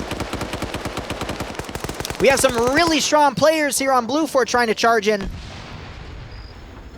Patriot trying to flank away, but Hudson gets spotted by Patriot. The two are running around. Hudson caught in a bush that he can't cross, but Patriot unable to score the kill as he runs down. Hudson now trying to get a flank here to catch Patriot in the reload, but is unable to. Meanwhile, Blue 4's northern group, Logan picking off one of the guys out of position here. Blue 4's looking more and more thin. Hassinger getting picked off. Hudson, though, going up trying to pick Kohak off, but Patriot climbs back up and ensures that he is dead. There's the double tap. Oh, it's looking less and less likely for Blue 4 as one of the groups that was coming from the forested area starts coming back. I just saw another Blue 4 guy get picked off. Hassinger wakes back up, thankfully. But we're down to 4 players and a 5th for Blue 4 coming in, a 6th also coming in, but Op4 is slowly tying the noose here. Called it early, and I'll call it now. I mean, Cheese was a very disturbing anomaly in regards to the Blue 4 attack, but he was caught out and eliminated by Red 4, so... Actually, there's 7 guys still up. Obviously a chance, but with how tightly, Yeah, like you said, how tightly the Red 4 defense is handling this graveyard sector, I don't see it happening personally. Mando Cooper is going to catch Jib out of position and get a long-range headshot here, or hold. Nope, there's a shooting, but is unable to deliver the shot. But Guy Fieri joining Commando and getting the tap there, knocking him out.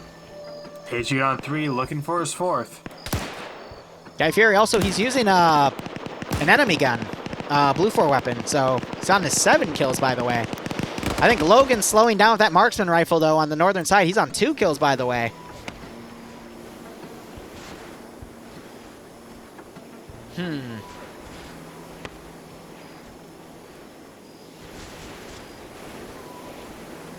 Trying to check here where Rust is, because he just asked how many kills he got. But I can't find him. Hassinger getting knocked out by Cooper there. Jib is still down. Ooh, Patriot gets taken out. He's still alive, but in between those rocks, yeah, he's been consumed by the geometry.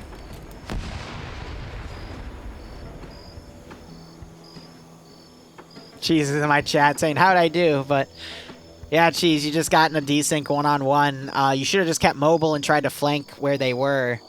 But even then, I think you would have just been taken out by other guys coming in. And I don't think it would have made a difference overall because it's just the flanking forces coming up that's causing this issue. I think Red 4 has won this. We have Paladin, Edwin, Ash, and Kernshaw left for Blue 4, and that is it. Blue 4 is outnumbered at least 3. Paladin trying to get some kills on Smurfy here. But manages to turn his lag switch on and win that firefight. He needs to go prone in medic, but he instead goes prone. Cole trying to drop him, and he drops... No, wait, Edwin drops Cole. Patriot, though, trying to run around on the flank, but gets caught out of position. He just took a bullet. I don't know from where, though. But Gorski and Patriot now delivering nasty enfilading fire on Broach. Broach doing his best to fire back and actually manages to land a shot on Patriot. Clown trying to poke his head up. Edwin starts firing on him as well. Coda taking a grenade as Yang is now trying to run around. Explosive trap going off close to Kernshaw. I think Kernshaw might have thrown that because he is an explosive specialist. Not sure if he got any kills there. Edwin and Patriot both unconscious. Edwin, I think, just bled out. Yang not committing to the flank round. He's instead waiting it out as Ash tries to find a way up the rock face here, but I don't think he's going to be able to get it. And Kernshaw taken out as he tried to come back. It is just up to Ash. That's it. Ash trying to 127 hours this rock face. Cooper is trying to pick off Gorski and actually manages to pick off Gorski. That's -1 for Cooper, which I've seen Cooper kill someone, so that means he has -2 kills. Ash with the 240 Bravo gets bitch slapped by Yane, and that's GG. Jib and Edwin are still unconscious, so it doesn't rule the game out just yet, but this is GG.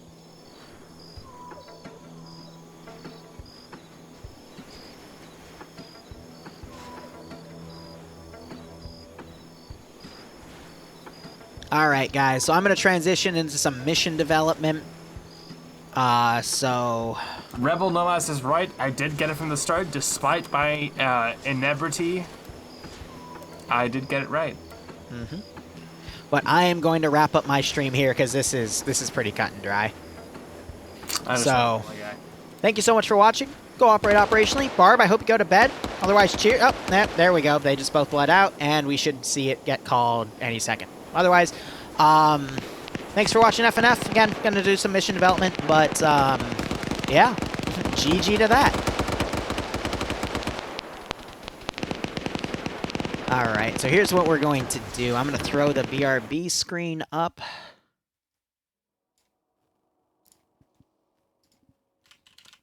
I'm going to... And they get sent up into the stratosphere. Forced.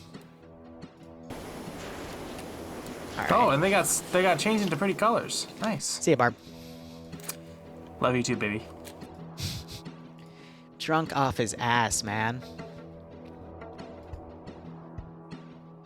All right, there's the BRB. I'm gonna play M2 fonts, and I will be back in a moment.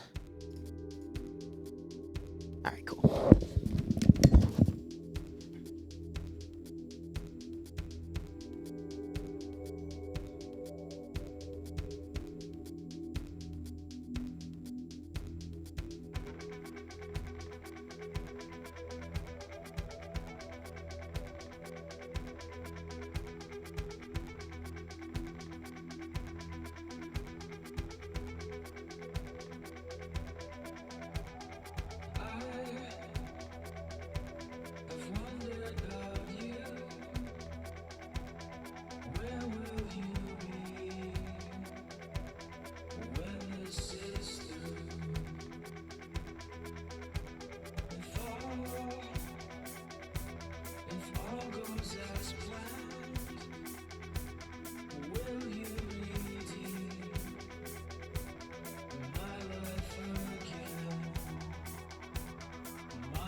I am Legion. I appreciate that you like it.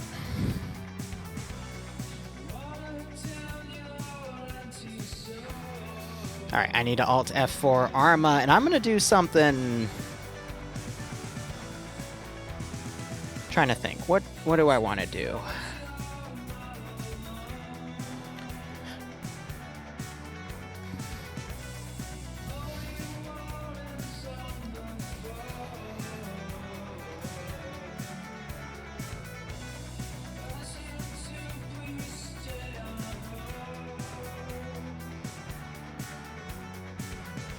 Ah, where's this one mod set?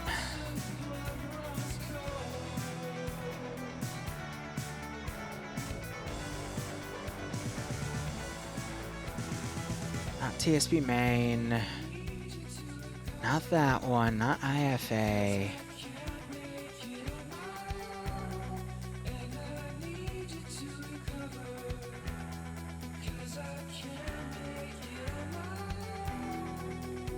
I need to clean out my mod sets again.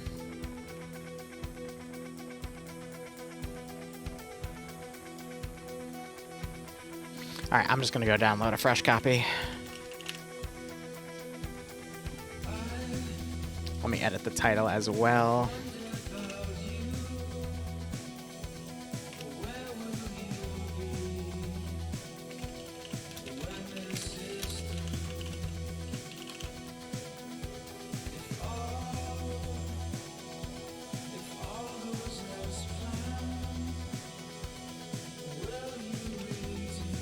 And I need to cut the recording of the VOD as well.